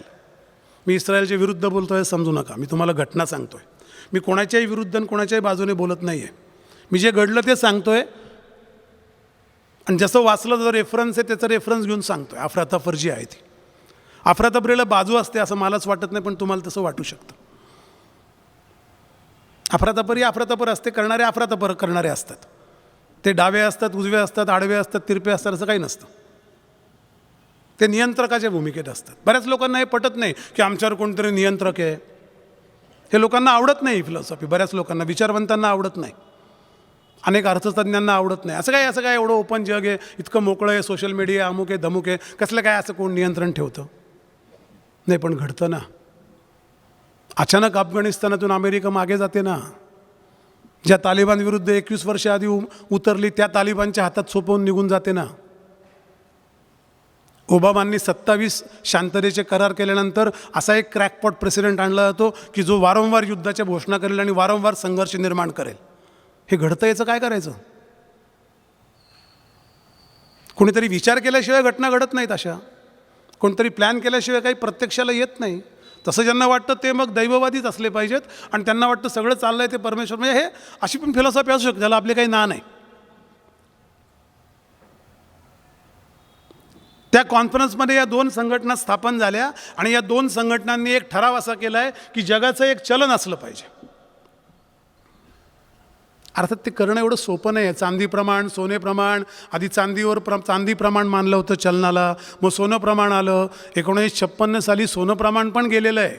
1956 पासून कुठलाही देश सोन्याच्या साठ्यावर अवलंबित आपली करन्सी छापत नाही. करन्सी छापण्याची गणितं वेगळे आहेत, त्याचा फॉर्म्युला दिलेला आहे वर्ल्ड बँकेने. सोन्याचा साठा, एक लक्षात ठेवा, सोनं डॉलरमध्ये विकलं जातं. मग आपण का सोन्याचा साठा काढला चंद्रशेखरांच्या काळात? त्याचं उत्तर मी अनुषंगाने देतो. पण ही सगळी माणसं हे करत असताना त्यांच्याकडे एक आराखडा, त्याला कष्ट आहेत बरं का. हे काही गल्लीत बसून कोणी छचर लोकांनी केलेले उद्योग नाही आहेत. यांचा जगाचा अभ्यास आहे, संस्कृतीचा अभ्यास आहे, लोकांच्या मानसिकतेचा अभ्यास आहे, त्यांच्या परस्परावलंबित्वाचा अभ्यास आहे, त्यांच्या विविधरंगी जगण्याचा अभ्यास आहे. जगाला असणारे सगळे, ज्याला आपण मल्टी डायव्हर्सिटी म्हणतो, अशा सगळ्या याचा अभ्यास आहे आणि त्याप्रमाणे ते इम्प्लिमेंट कुठे करायचं ठरवलं जातं. वर्ल्ड बँकेचं चार्टर वाचा, तुम्हाला मी काय म्हणतो ते कळेल. हे थर्ड वर्ल्ड कंट्री ही कन्सेप्ट आली कुठून हो? ज्या देशाचा GDP 1857 साली स्वातंत्र्य युद्ध झालं तेव्हा ज्या देशाचा GDP जगाच्या 24% होता, तो देश जेव्हा 90 वर्षांनी इंग्रजांनी सोडला तेव्हा GDP त्याचा झाला 0.2% जगाच्या GDPच्या. एवढी लूट करली तुम्ही आम्हाला थर्ड वर्ल्ड कंट्री म्हणतात. या कन्सेप्ट आल्या कुठून? तुम्ही ठरवायचं GDP काय ते, तुम्ही दंडक ठरवायचे, कारण युनायटेड नेशनला तुम्ही जागा देतात. त्या ठरावांवर तुम्हाला व्हेटो आहे 5 देशांना. पण हे घडतं आहे, आपल्यासमोर घडतं आहे.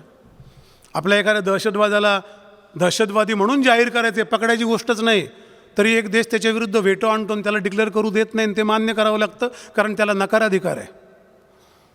एक 86% लोकसंख्येचा देश आहे. लायबिलिटी आहे का ही लोकसंख्या, काय असेट आहे? त्यांना थर्ड वर्ल्ड कंट्री म्हणतात. हे तुम्ही डेफिनेशन ठरवल्या, त्याच्यामागे कारणं आहेत. ते काय ठरवलं मी तुम्हाला अपमानित करायचं एवढं क्षुल्लक कारण नाही. तुमचा इन्सल्ट करायचा, तुम्हाला काही दर्जा ठेवायचा नाही, तुम्हाला कफल्लक ठरवायचं, हा त्याच्यामागचा हेतू नाही.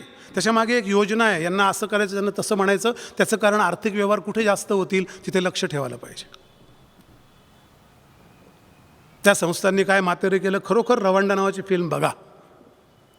रवांडा हे भारताचं मिनिएचर स्केल आहे, एवढंच सांगतो. मग तेल सापडलं होतं मध्य पूर्वेत, त्याचं उत्खननाचे सगळे अधिकार हवे होते, कारण प्रचंड तेल होतं. कल्पना करा, आपल्या देशात बासमती तांदूळ पिकतो, उद्या आपल्याला बासमती तांदूळ डॉलरमध्येच मिळेल असं सांगितलं तर आपण काय करू? हेच मध्य पूर्वेतल्या तेलाचं आहे. तेल फक्त डॉलरमध्ये विकलं जातं. 2च ठिकाणी विकलं जातं, न्यूयॉर्क आणि लंडन. सद्दाम हुसेन रुपये देऊन तेल देऊ शकला नाही. इराणने थोडा प्रयत्न केला, सद्दाम नाही केला. अन्नाच्या बदल्यात, कपड्यांच्या बदल्यात तेल द्यायचा, पण तो बार्टर एक्सचेंज होता, ते काही त्याचं चलन नव्हतं, चलन डॉलरच होतं. म्हणजे तोललं ते डॉलरच्या अगेन्स्टमध्येच गेलं, अन्न धान्य आणि तेल.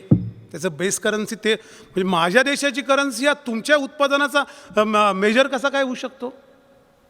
मध्यपूर्वेतली राष्ट्र अस्वस्थ होती म्हणून त्यांना भांडावं लागलं एकमेकांशी. सद्दाम हुसेन एक काळी अमेरिकेचा ब्ल्यू व्हाईट बॉय होता.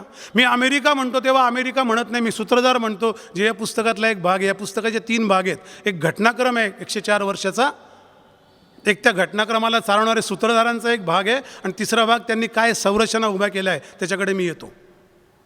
वर्ल्ड बँक आणि IMF त्याच्या संरचनांचा भाग आहे, त्याचं इन्फ्रास्ट्रक्चर आहे एक्झिक्यूट करण्याचं. तेल डॉलरमध्ये विकलं जाईल हे ठरवलं तेव्हा मध्य पूर्वेचं भविष्य ठरलं होतं.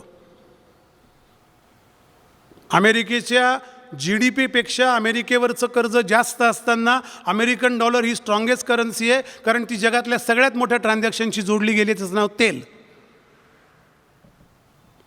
महाराष्ट्र एवढाही देश नसताना आणि अत्यंत 60% लोक हे सोशल सिक्युरिटी राहत असताना ब्रिटनची करन्सी ब्रिटिश स्टर्लिंग पाऊंड ही जगातली जास्त किमतीची करन्सी आहे, इवन डॉलरपेक्षा जास्त किमतीची, कारण जगातला सगळा मरीटाईम व्यापार हा ब्रिटिश पाऊंडात होतो. निक्सनने केलेल्या या अग्रीमेंटला डॉलर गेम असं म्हणतात. तसाच गेम ब्रिटिश पाऊंडाचा पण रॉथशिल्डने केला. त्याच्यात बाकी देशांच्या करन्सी आपोआप येतात. म्हणून चायना आपली करन्सी युआन ही 21-22 वर्षे एका स्थिर लेवलला ठेवतो. ते त्याच्या पद्धतीने याला दिलेलं उत्तर आहे. मी चायनाचं समर्थन करत नाही, मी खेळ्या प्रतिखेळ्या कशा चालतात ते सांगतो. अफरातफरीमध्ये पण खेळ्या प्रतिखेळ्या असतात. चायनीज स्टॉक मार्केट हे चायनीज सरकार आज कंट्रोल करतं, कारण चायनाला माहिती आहे रिॲलिटीवर आणलं तर संपून जाईल.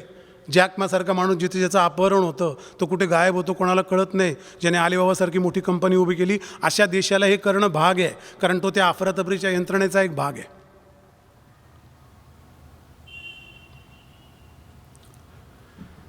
तेलाच्या त्या अनिर्बंध डॉलरच्या आज प्रत्येक बॅरल मागे रॉथशिल्डला कमिशन मिळतं तेलाच्या. म्हणून जेव्हा रशिया आणि चीन करार करतात की आपण पाईपलाईन टाकावी आणि त्यातनं कझाकिस्तानातलं किंवा उझबेकिस्तानातलं तेल चीनमध्ये आणावं, कारण चीनला असा वळसा काढून तेल न्यायला लागतं हिंदी महासागरातनं, तेव्हा चीन रशियावर फार निर्बंध येतात. तेव्हा ओबामा एक गेम खेळतात. मी मुद्दामून पुढे मागे जातोय, काही त्रास होत नाही ना ऐकायला? तेव्हा ओबामा काय करतात, तेलाचा बॅरल $155 अमेरिकेची तेलाची डिमांड मध्यपूर्वेतली कमी करून देशांतर्गत तेलचं उत्पादन वाढवून तो तेलाचा भावच ज्याच्यावर रशिया माजू शकतो किंवा मोठी शक्ती होऊ शकतो तो $35 आणून ठेवतात. आपल्याला आपलं तेलाचे भाव बॅरलचे कमी झाले आणि जास्त झाले की आपलं पेट्रोल स्वस्त झालं याच्यामध्ये आनंद असतो. म्हणून मी म्हणतो आपण त्या बाहुल्या बघतो किंवा आपण त्या बाहुल्या आहोत. आणि हे काही स्वतःला आत्मवंचना करण्याचं भाषण नाही आहे, पण आपली प्लेसमेंट कळली पाहिजे ना. बुद्धिबळ मांडताना आपल्याला कळलं पाहिजे ना आपल्या सोंगट्या किती आहेत आणि काय आपली ताकद आहे. प्लेसमेंट ज्याला कळत नाही त्याची प्रगती तो कुठे गेला, प्रवास कुठे झाला कसं काढणार शोधून, त्याचं काय गणित आहे. सुरुवात कुठून करतो, कुठे उभे होते कळलंच पाहिजे. तेलानंतर घडलं तेलाचं राजकारण. जवळपास 3 दशकं चाललं. मध्यपूर्वेतल्या अनेक राजवटी संपल्या, अनेक ठिकाणी करेक्शन झालं. सद्दाम हुसेन तर म्हणत होता जाण्याआधी की मी तुम्हाला बांगलादेशी टका घेऊन या, रुपया घेऊन या, त्याच्यात तेल घेऊन जा, माझं तेल हे कोण ठरवणार. सद्दामचं जाणं तेव्हा नक्की झालं होतं. त्याच्या आधी .com घोटाळा झाला, परत वॉल स्ट्रीटवर यांनी खेळ्या केल्या. वॉल स्ट्रीटवर अनेक घोटाळे झालेले आहेत जे बरोबर काही अंतराने होत असतात. त्यात अनेक करेक्शन होतात, मोठ्या फर्म बुडतात, त्याच फर्मची लोक वेगळ्या फर्म घेऊन परत तयार होतात. तिकडे चॅप्टर 11 नावाचं बँक्रप्सी फाईल करता येतं, त्यामुळे सगळ्या देण्यातून ते मुक्त होतात. ते ऑफिशियल तिथे तरतूद आहे. लेमन ब्रदर्स संपली म्हणून आपल्याला सबप्राईमच्या वेळेला वाईट लागलं. फार मोठे मोठे लेख लिहून आले विचारवंतांचे. 145 वर्षाची जुनी कंपनी गेली, तिथे शेवटी तिचा अंत झाला, एक साम्राज्य संपलं. लेमन ब्रदर्सच्याच माणसांनी 27 नवीन कंपन्या आणल्या आणि त्यांनी करोडो डॉलर्स कमवले. हे आपल्या गावी नाही आहे. कंपनीच्या नावाचं काय घेऊन बसलात? पैसा मिळवायचा हेतू आहे ना. बोर्डाकडे कशाला लक्ष ठेवता? व्यवहाराकडे लक्ष ठेवा. बोर्ड काही लावलेला असेल त्यांनी. 9/11 बद्दल मी एक असं विधान करतो ज्याच्यावर तुम्ही सगळे छे असं एकमेकाकडे बघून म्हणाल, मनातल्या मनात म्हणाल. पण परत ते विधान आहे, ते मी शोधलेल्या रस्त्यात मला मिळालेले काही तुकडे आहेत. तुम्ही शोधा. अनेक लोकांनी शोधले माझ्या आधी. मीच पहिला काही जगातला असे स्फोट करणारा माणूस आहे असं नाही. 482 पुस्तकं त्याच्यावरचीच आहेत ना. किमान त्यातली 280 पुस्तकं तरी 200 विरुद्ध विचारांची वाचली मुद्दामून. बिन लादेनचा काही संबंध नाही 9/11 मध्ये.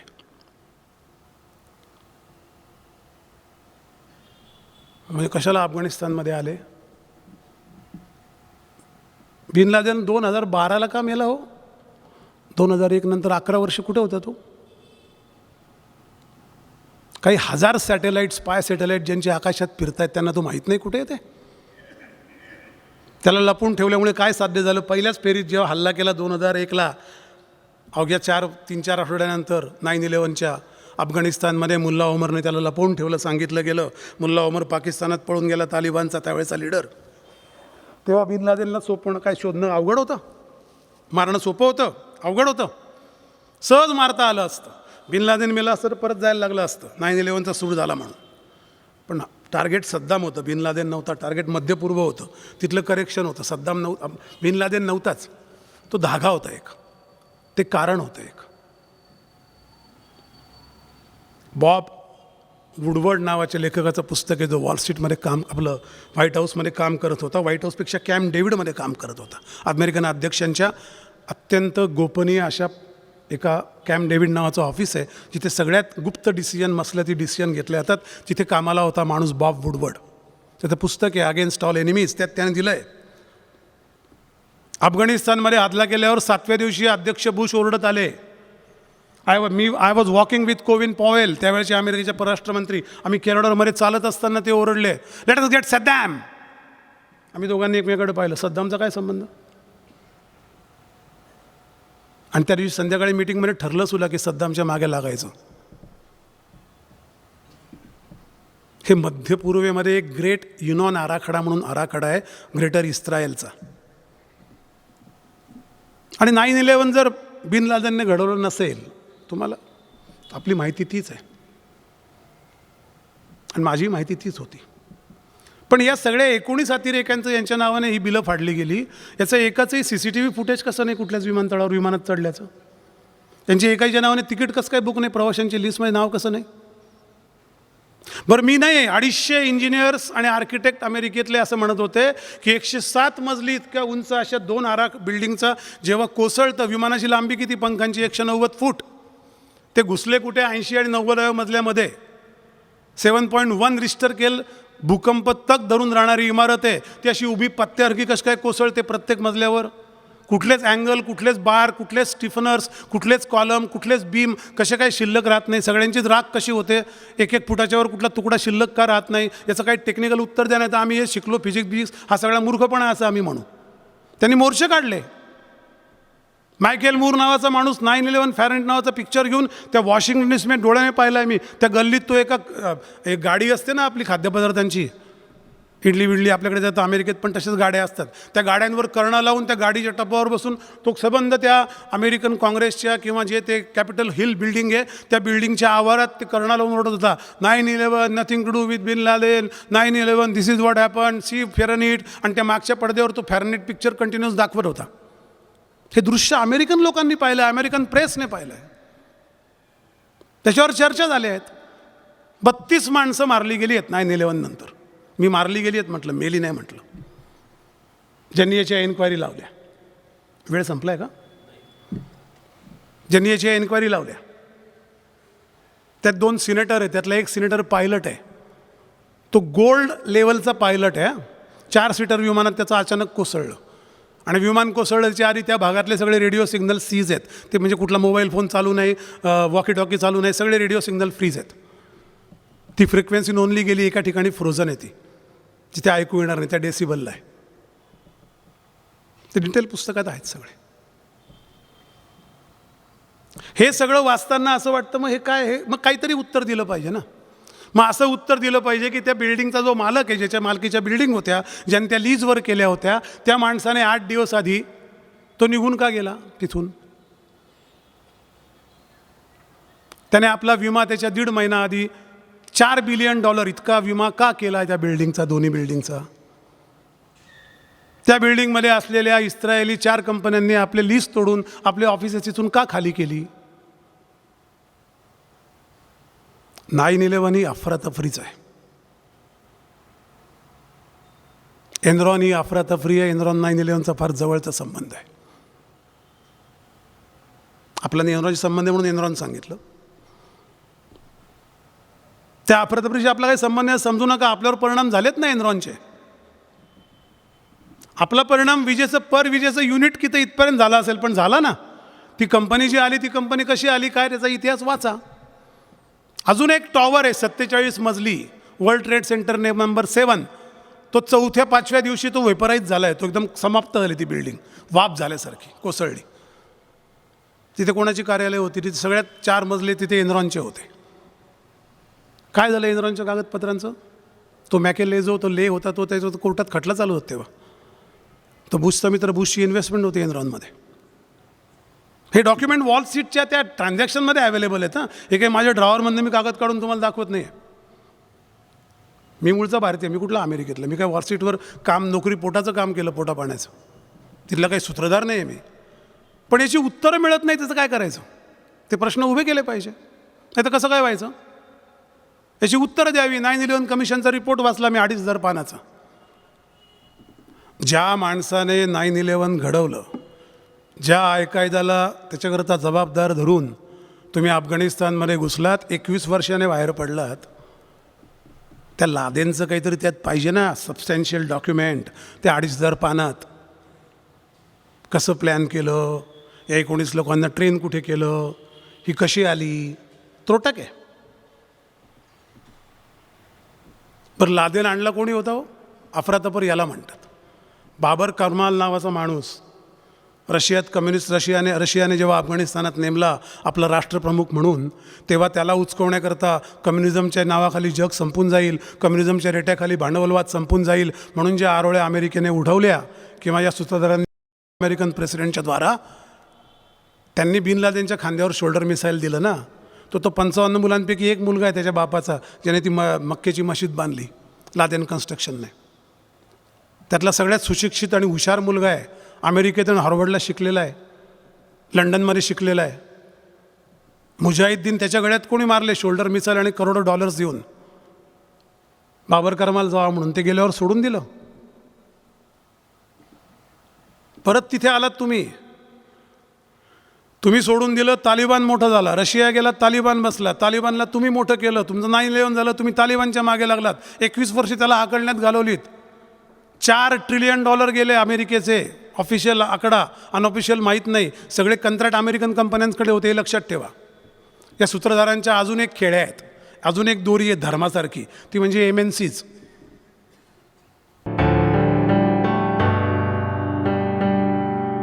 या कार्यक्रमाचे प्रायोजक समर्थ फर्निचर अँड मॉल.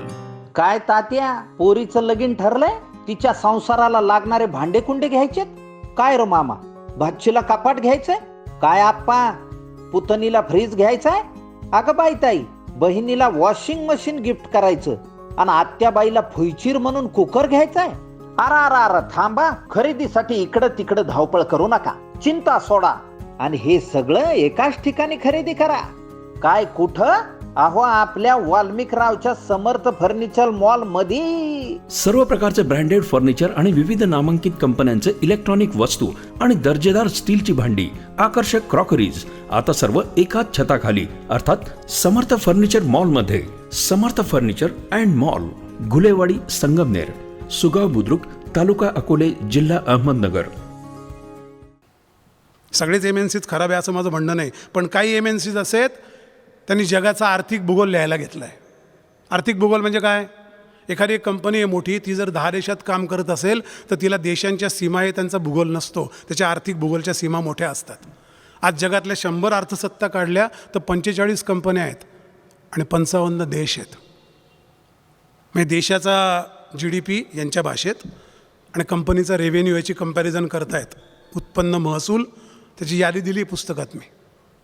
म्हणजे काही कंपन्यांचे टर्नओव्हर 3 देशांपेक्षा मोठे. अहो, देश हा काही GDPचा खेळ आहे का आकड्यांचा? देशामध्ये मानवी संस्कृती आहे, माणसं आहेत, त्यांची परंपरा आहे, त्यांचा आलेला इतिहास आहे, त्यांची जगण्याची पद्धत आहे, त्यांच्यात व्यामिश्रपण आहे एक जगण्याचं. त्या सगळ्याचं काय करायचं? ते काय प्रॉफिट लॉस स्टेटमेंट आहे का माणूस म्हणजे? तो काय GDPच्या आकड्यांचा खेळ आहे देश म्हणजे? तो कसा काय कम्पेअर होऊ शकतो? तुम्ही ठरवलेल्या GDPवर, GDP हे मुळात मेजरच बुक्कड आहे, ती एक अफरातफर आहे, हे मी अगदी जाहीरपणे सांगतो. आपण हे जागतिकीकरणामध्ये काही गोष्टी आपल्याला वेगवेगळ्या संघटना आहेत मानायला लागतात. मी सगळ्यांचीच मजबुरी समजू शकतो, सगळ्या राष्ट्रप्रमुखांची. पण GDP कसं काय मेजर करतात? वस्तू आणि सेवा. तुम्हाला मी उकल करून सांगतो अफरातफर कशी आहे. वस्तू आणि सेवा म्हणजे उत्पन्न, राष्ट्रीय ठोकळ उत्पन्न म्हणजे देशात निर्माण होणाऱ्या वस्तू आणि सेवा यांचं एकत्रित आकडा म्हणजे GDP. ज्या देशातले जे समाज हे ट्रान्झॅक्शनवर डिपेंड नाहीत पण एक्सचेंजवर डिपेंडंट आहे, त्यांचा GDP कसा मोजायचा सांगा. उदाहरण देऊन सांगतो. अमेरिकेत मी अनेक वर्ष राहिलो, तिथे इन्कम टॅक्स रिटर्न भरायचो. त्यात प्रश्न असायचे, तुम्ही शेजारच्या मुलाला शाळेत सोडलं का? शेजारच्याने तुम्हाला काही मदत केली का? तुम्ही वीकेंडला जाऊन कम्युनिटी सर्व्हिस केली का? तुम्ही काही अपंगांना मदत केली का? तुम्ही काही लोकांची शिक्षणाची जबाबदारी घेतली का? तुम्ही एखाद्या बेगरला मदत केली का? तुम्ही तुमची गाडी डोनेट केली का? खराब झालेली विकण्यापेक्षा जुनी झालेली. याचे उत्तर जर हो हो हो असे दिले गेले तर ती सेवा पकडली जाते देशाच्या GDP मध्ये. तुमच्या मुलांकडे कोणी लक्ष ठेवलं का?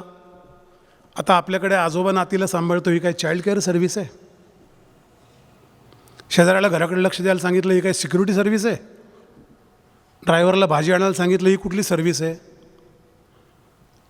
तुम्ही माझ्याकरता काही केलं, मी तुमच्याकरता काही करतो, ह्या कुठल्या सर्व्हिसमध्ये मोजणार आहे?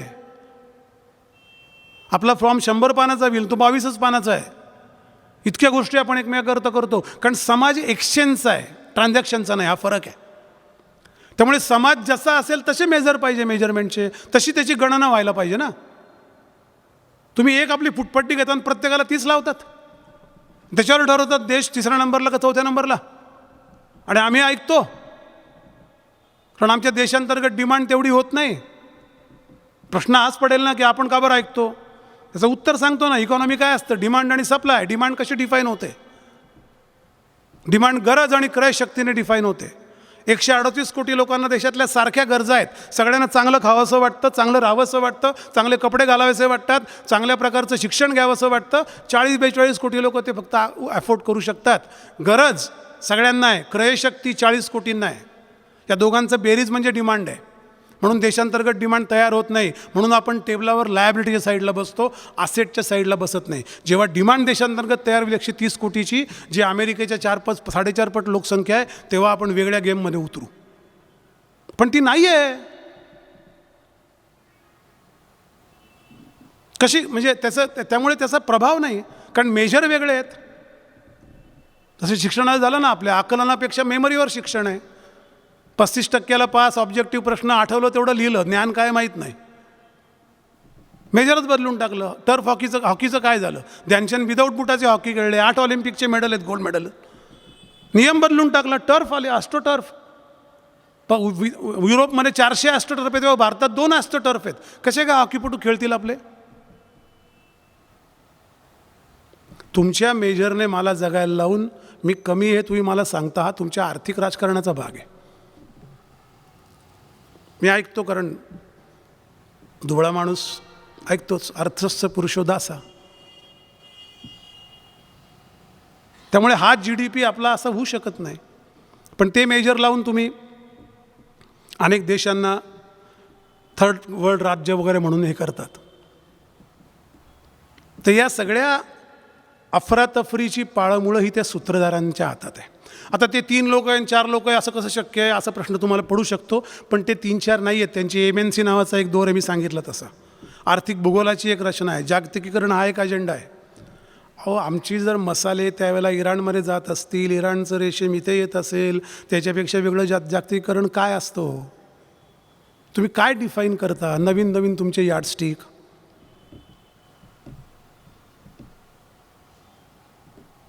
572 चॅनल आहेत टी व्हीवरचे.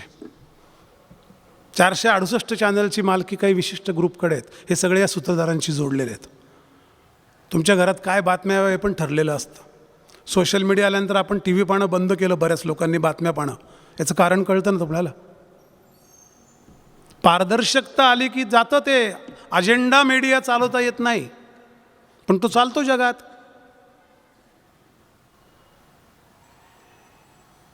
म्हणजे माझ्याकडे येणारी माहिती तुम्ही नियंत्रित कराल, माझ्याकडे असणारी संपत्ती नियंत्रित कराल. कशी? ADP नावाची कंपनी आहे, पेरोल कंपनी, जी पेरोलचं सॉफ्टवेअर बनवते. विविध कंपन्यांना जे पगार दिले जातात त्याची डाटा जी तयार होतो त्याला एक ADP नावाचं सॉफ्टवेअर आहे. That ADP is own by Rothschild and रॉकफेलरची एक जॉईंट कंपनी आहे. म्हणजे त्यांना अमेरिकन नोकरदारांच्या 90% नोकरदार ते सॉफ्टवेअर कंपन्या ते वापरतात. त्यांचा सगळा डाटा त्यांच्याकडे असतो. किती बँकेत पैसे आहेत, किती आयडियल मनी आहे, किती नॉन मुव्हिंग मनी आहे. त्याच्याकरता सिक्युरिटी आणल्या जातात वॉल स्ट्रीटला, त्याच्याकरता जाहिराती केल्या जातात. तुम्ही घरात बसून बोलून बघा की रिबॉक 2-3दा रिबॉक असं जेवताना बोला. तुमच्या मला ईमेल येईल रिबॉकची एक जाहिरातीची तुमच्या जीमेल अकाउंटला. हे अमेरिकेत घडतं असं नाही, इथेही घडतं आहे हल्ली. याबद्दल सजग राहायची गरज आहे. हे थांबवू नाही शकणार आपण. मी तुम्हाला कुठलाही असा काही मंत्र सांगत नाही की आपण सगळं उभे राहून थांबवू, पण मला किमान माहीत पाहिजे. मी अज्ञानात नाही मरू शकत. मला याचा विचार करता आला पाहिजे. विचार आज होईल तेव्हा 1, 2, 10, 5, 10, 15 वर्षानंतर त्या विचाराबद्दलच्या कृती आराखडे तयार होतील. जर माहीतच नसेल तर कसले कृती आराखडे आणि कसलं काय? म्हणजे देशांतर्गत डिमांड तयार होत नाही, मागणी तशी होत नाही. पुरवठ्याचा विषयच करू नका आत्ता. आपण पुरवठ्याच्या साईडला जायचंच आहे अजून. आणि सगळ्या प्रकारचं मार्केट हे नियंत्रित आहे. कुठल्याही देशात येणारी गुंतवणूक जी असते ना ती अटींशिवाय येत नाही. साधं उदाहरण देतो. एक तुमच्याकडे बिल्डिंग असेल, त्या बिल्डिंगमध्ये पाणी पुरवठा नसेल, तुम्ही टँकर बोलवतात. टँकर ही गुंतवणूक आहे. इतकं सोपं उदाहरण लक्षात ठेवा. मग तो टँकरवाला त्याला एकदा कळतं रोज यावं लागतं, तेव्हा सांगतो तो एक गेट भरला, इकडून टँकर वळत नाही, तिकडे एक कॉन्क्रिटीकरण करा, ते टँकर फसतो चिखलामध्ये. तो टर्म डिक्टेट करायला लागतो हळूहळू. आपल्याला गरज असते पाण्याची, आपण त्याला बळी पडत जातो.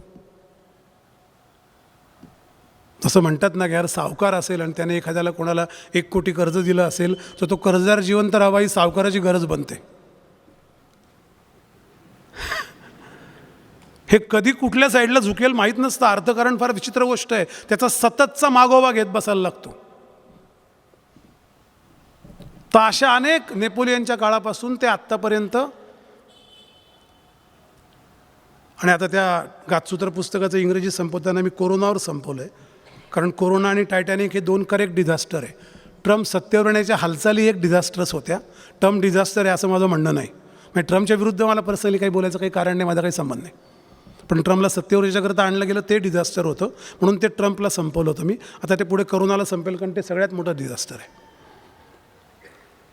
त्या इंग्लिशमध्ये येईल अजून एक अफरातफर कोरोनाची. व्हायरस कुठल्याही देशामध्ये तयार करायला देणं, त्याचं टेस्टिंग करायला देणं हा गुन्हा नाही. 9/11ला सगळे डेब्रिज पडले, ते टॉवर्स पडले, त्याचे डेब्रिज भारतात आल्या, माहिती आहे तुम्हाला. त्यात जे लोखंडाची तुकडे त्याची आपण मॅन्युअलची झाकणं बनवून त्यांना दिली. न्यूयॉर्क आणि क्वीन्स स्टेटमधली सगळी झाकणं मेड इन इंडिया आहेत मॅन्युअलवरची. कारण त्या देशामध्ये हे सगळं प्रोसेस करणं अलाउड नाही प्रदूषण म्हणून. म्हणून आपल्याकडे आलंगला जहाजं तुटतात. आपल्याकडे काही नियम बियम नाही. काय ॲस्बेस्टॉस लोक मरू द्या, थोडा जहाजं काम मिळतं ना, सर्वायवल मोडमध्ये आहे. तसं चीनकडे वुहानच्या लॅबमध्ये व्हायरस टेस्ट करायला दिला. व्हायरसवरच्या टेस्ट केलाच पाहिजे, कारण उद्या येऊन तो विषाणू छळणार आहे. त्यात काही अशास्त्रीय, त्यात काही अनैतिक असं नाही. धोका टेस्ट केलाच पाहिजे. म्हणून त्याला अमेरिकेच्या सेंटर फॉर डिसीज कंट्रोल CDCने $5 मिलियन याच फाउचीने त्याला हे पण दिलं आहे, अनुदान दिलं आहे. त्याच्याकरता आवश्यक गोष्टी उभ्या करून त्या व्हायरस टेस्ट करण्याकरता. त्यात आहे ना, हे ऑफिशियल डॉक्युमेंट आहे. त्याला व्हायरस टेस्ट करताना जर असं वाटलं की हे बायोलॉजिकल वेपन आहे, तर हे चीनचं मॅलिस आहे, ही चीनची अफरातफर आहे. आणि त्याच्या अनेक गोष्टी पुढे घडल्या. ते चीनने अनेक माणसं त्यांच्या ल्युनर इयरला जानेवारी 21ला, 2021ला नाही 2020च्या जानेवारीला जवळपास 27 देशांमध्ये गेले. त्या देशांमधले मुख्य शहरांची नावं सांगेन, किती लोक गेले ते पण त्यात मी लिहिणारच आहे. तो डाटाच आहे माझ्याकडे. आणि त्या शहरामध्ये कोरोनाचा उद्रेक किती झाला आणि किती लोक मेले हे आकडे एकमेकांशी सुसंगत आहेत. मी एखादी दिलेली टेस्ट करायला दिलेली गोष्ट टॉक्सिक होऊ शकते, मला कामाला येऊ शकते असं मी वापरणं हे घडलं आहे. ते टेस्ट करायला देणं हे नाही. म्हणून WHO त्याची एन्क्वायरी करत नाही. कारण केली तर का दिलं? चीनची विश्वसनीयता न टेस्ट करता हा प्रश्न येऊ शकतो. WHOच्या मनात येणार नाही, कारण त्याचा जो अध्यक्ष आहे तोच मुळात चीनने नेमलेला आहे. तो नायजेरियामध्ये परराष्ट्र मंत्री होता आणि त्याने चीनला तिथल्या रस्त्यांची आणि पुलांची आणि धरणांची खूप कामं दिली. तेव्हापासून चीनने त्याला प्रॉमिस केलं होतं, तुला आम्ही कुठेतरी जागतिक संस्थेवर आमच्या ह्याच्यातनं नेऊ. आणि तो WHOवर बसवला. तो आधी बसवला आहे, मग व्हायरस झाला आहे. अशा अनेक त्यात सुसंगती आहेत. त्याचं पेटंट कसं काय 2015 साली रॉथशिल्ड घेतो? 2015 डिसेंबरला बिल गेट्स कसं काय सांगतो की एक पॅन्डेमिक येणार आहे 5 वर्षाने? बिल गेट्स काय ॲस्ट्रॉलॉजर म्हणून प्रसिद्ध आहे? नॉस्ट्रॅडामस आहे तो? का त्याच्या बुद्धीची एवढी झेप आहे की तो व्हायरस प्रेडिक्ट करायला लागला 5 वर्षाने येणारं पॅन्डेमिक? आपण विश्वास ठेवतो. आणि सगळंच तसं घडलं असं नाही माझं म्हणणं ना. पण या दुव्यांचं काय, तुम्ही उत्तर द्या. त्याच्या व्हायरसचं पण पेटंट घेतात, अँटीव्हायरस ड्रगचं. ते अमुक कंपन्या बनवतात. त्याच्याविरुद्ध भारतातली एक कंपनी किंवा भारतात त्याची एक कंपनी आपल्या नागरिकांना परवडेल अशा याच्याने संशोधन करून ड्रग बनवते, तर तिला बंदी करतात. ते घेतलं तर लोकांनी यायचं नाही. त्याच्याकरता भारताला अनेक दुसऱ्या टॅक्टिक्स वापरायला लागतात. मग ॲग्री करतं इंग्लंड. इंग्लंडची साईज काय हो? काय देश काय तो? काय मेड इन इंग्लंड काय आहे? कुठला जगातला सगळा ट्रान्झॅक्शनल त्यांच्या हातात आहे. मरीटाईम सोडून द्या. याची उत्तरं शोधायला लागतील ना. कारण हे वारंवार घडणार आहे. बूस्टर 1, 2, 3, 4, 5, 10, 100, 500. तुम्ही एका नकळत एका अशा यंत्रणेत अडकत गेलात. तुम्ही म्हणजे आपण सगळे, जगातले सगळे माणसं, की जे याचा बळी होत राहणार. त्याला बारीक बारीक लटका विरोध करत राहणार. जगातल्या अफरातफरी आपल्यापर्यंत येऊन पोचत नाही या भ्रमात कृपया राहू नका. मला 2 वेळा भाजी भाकरी खायला मिळाली, झोपतो, TV बघतो, थोडं खेळतो, पप्पा मारतो. काय भानगडी कोणी घ्यायचे? मला एक पुण्याला एका माणसाने विचारलं होतं कार्यक्रमात, तुम्हाला हे उद्योग कोणी सांगितलं म्हणले यायचे? तुम्ही ॲक्टिंग करा. बरं आहे, चांगली ॲक्टिंग करता त्यातल्या त्यात. हे कशाला डोक्याला ताण? मला उत्तर देता नाही आलं. तो माणूस स्टेजवर आला, वयस्कर माणूस होता. मी इतर लोकांशी बोलून त्यांना म्हटलं, काका उत्तर देऊ, थांबा जरा, मला विचार करू द्या. आणि माझ्या खरंच मनात असं विचारायला आपण हे का लिहिलं? त्याचं प्रामाणिक सांगतो कारण शोधताना. मला असं वाटलं की आमच्या पिढीने जे 60चे आत्ता आहेत त्यांनी देशाकरता काही केलं नाही आपल्या. म्हणजे आमच्या अगोदरच्या पिढीने आम्हाला जो देश दिला होता तो काय आम्ही पुढच्या पिढीला देऊ शकलो नाही. त्या समाजावस्थेत, त्या परस्पर सौहार्दाच्या जगण्याची पद्धती, ती सगळं आम्ही देऊ नाही शकलो. आणि आम्ही सर्वाइव्ह मोडमध्ये होतो. आमचा काही दोष नाही. आम्हाला जगायचं होतं. आम्ही गरिबीतून आलो तर आम्हाला उभं राहायचं होतं. त्याचा एक गिल्ट येतो. खूप विचार केला, अभ्यास केला, चिंतन केलं की त्याचा गिल्ट यायला लागतो की आपलं काय कॉन्ट्रीब्युशन. आपण आपल्याकरता पैसे कमवले, आपण पेपर टाकून शिकत होतो आणि आपण मोठे झालो इथपर्यंत. हे स्वतःचं समाधान ठीक आहे. पुढे आपण काय केलं याचा गिल्ट येतो. त्या गिल्टमधनं किमान अवेअरनेसचं क्रिएट करावं. तेवढंच तर पापक्षालन घ्यावं, तेवढं त्याचं अपराधीपणाचं प्रायश्चित्त घ्यावं. म्हणून मी त्यांना सांगितलं आणि ते गदगदीत झाले. ते गृहस्थ ते म्हणले, ठीक आहे, काही म्हणणं नाही माझं, माझ्या प्रश्नाच्या खोचीबद्दल माफ करा म्हणले. मला माझ्या कौतुकाचं काही हे नाही. मला एवढंच म्हणायचं आहे की हा जर गिल्ट आपल्याला असेल की आपण पुढच्या लोकांकडे काय हँडओव्हर करतो आहे, तर या अफरातफरीचा अंदाज घेतला पाहिजे. ते समजून घेतलं पाहिजे. किमान 4 लोकांना सांगितलं पाहिजे. कुठल्याही गोष्टीवर प्रतिक्रिया देताना या सगळ्याचं घातसूत्र काय, या सगळ्यामागच्या यंत्रणा काय, याचा नीट अभ्यास केला पाहिजे. थोडक्यात कुठल्याही गोष्टीवर उथळपणे मत व्यक्त करून किंवा विसरून जाऊन ती गोष्ट आपला काही संबंध नाही असं दाखवणं हे चुकीचं आहे असं मला वाटतं. आणि ते सगळं करायचं असेल तर या सगळ्या जागतिक अफरातफरी अजूनही खूप चालल्या आहेत. हे व्याख्यान 2.5-3 तास चालू शकतं. You name the thing and we can explore the details. पुस्तकात अजून बऱ्याच गोष्टी, मी काय सगळं पुस्तकच वाचून दाखवू शकत नाही. आणि त्याच्या टिप्स आहेत. म्हणजे असं नाही की काही काही प्रकरणं खूप तपशिलात आहे. बँक आली कुठून हे फार तपशिलात आहे. मुळात बँकेचं येणं त्याचं तर खरं ते एक पान वाचून दाखवायला पाहिजे, पण आता तेवढं वेळ नाही. बँक स्थापन करण्याची प्रश्नोत्तर आहेत. 1952 साली इंग्लंडच्या एका मॅगॅझिनमध्ये आलेली. त्या मॅगॅझिनचं नाव आठवेल मला, त्यात आहे पण दिलेलं, की बँक कुठून आली, बँकेची प्रश्नोत्तर. बँक समजून घेतो एक माणूस बँकेच्या माणसाला विचारून, आणि नंतर त्याला लक्षात असं येतं की या बँकेशी व्यवहार करण्यापेक्षा मीच बँक काढलेली बरी. कारण बँका हवेतून पैसा निर्माण करतात. ते कसं, त्याचं उत्तर पुस्तकात शोधा.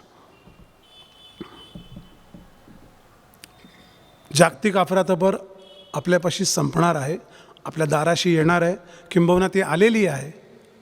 आपल्या सहजीवनाच्या आणि एक्सचेंजच्या सोसायटीच्या पद्धतीमुळे तिचा दाह तेवढा जाणवत नाही.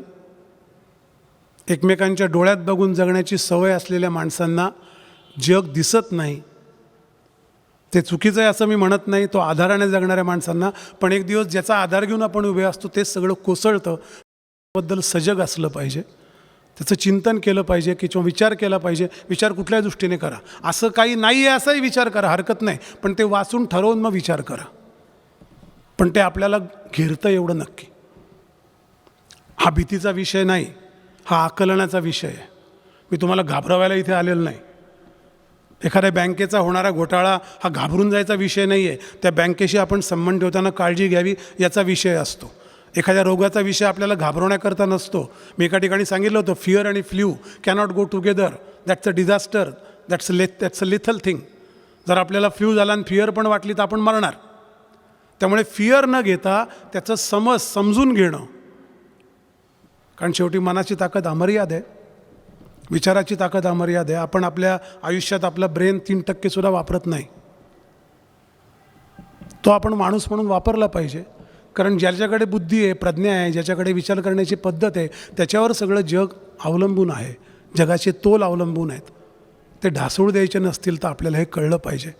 म्हणून एवढं सगळं सांगेल. धन्यवाद.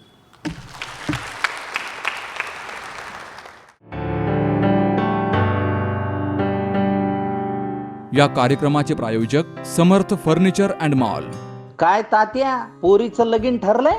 तिच्या संसाराला लागणारे भांडे कुंडे घ्यायचेत? काय रो मामा, भाचीला कपाट घ्यायचंय? काय आप्पा, पुतणीला फ्रीज घ्यायचाय?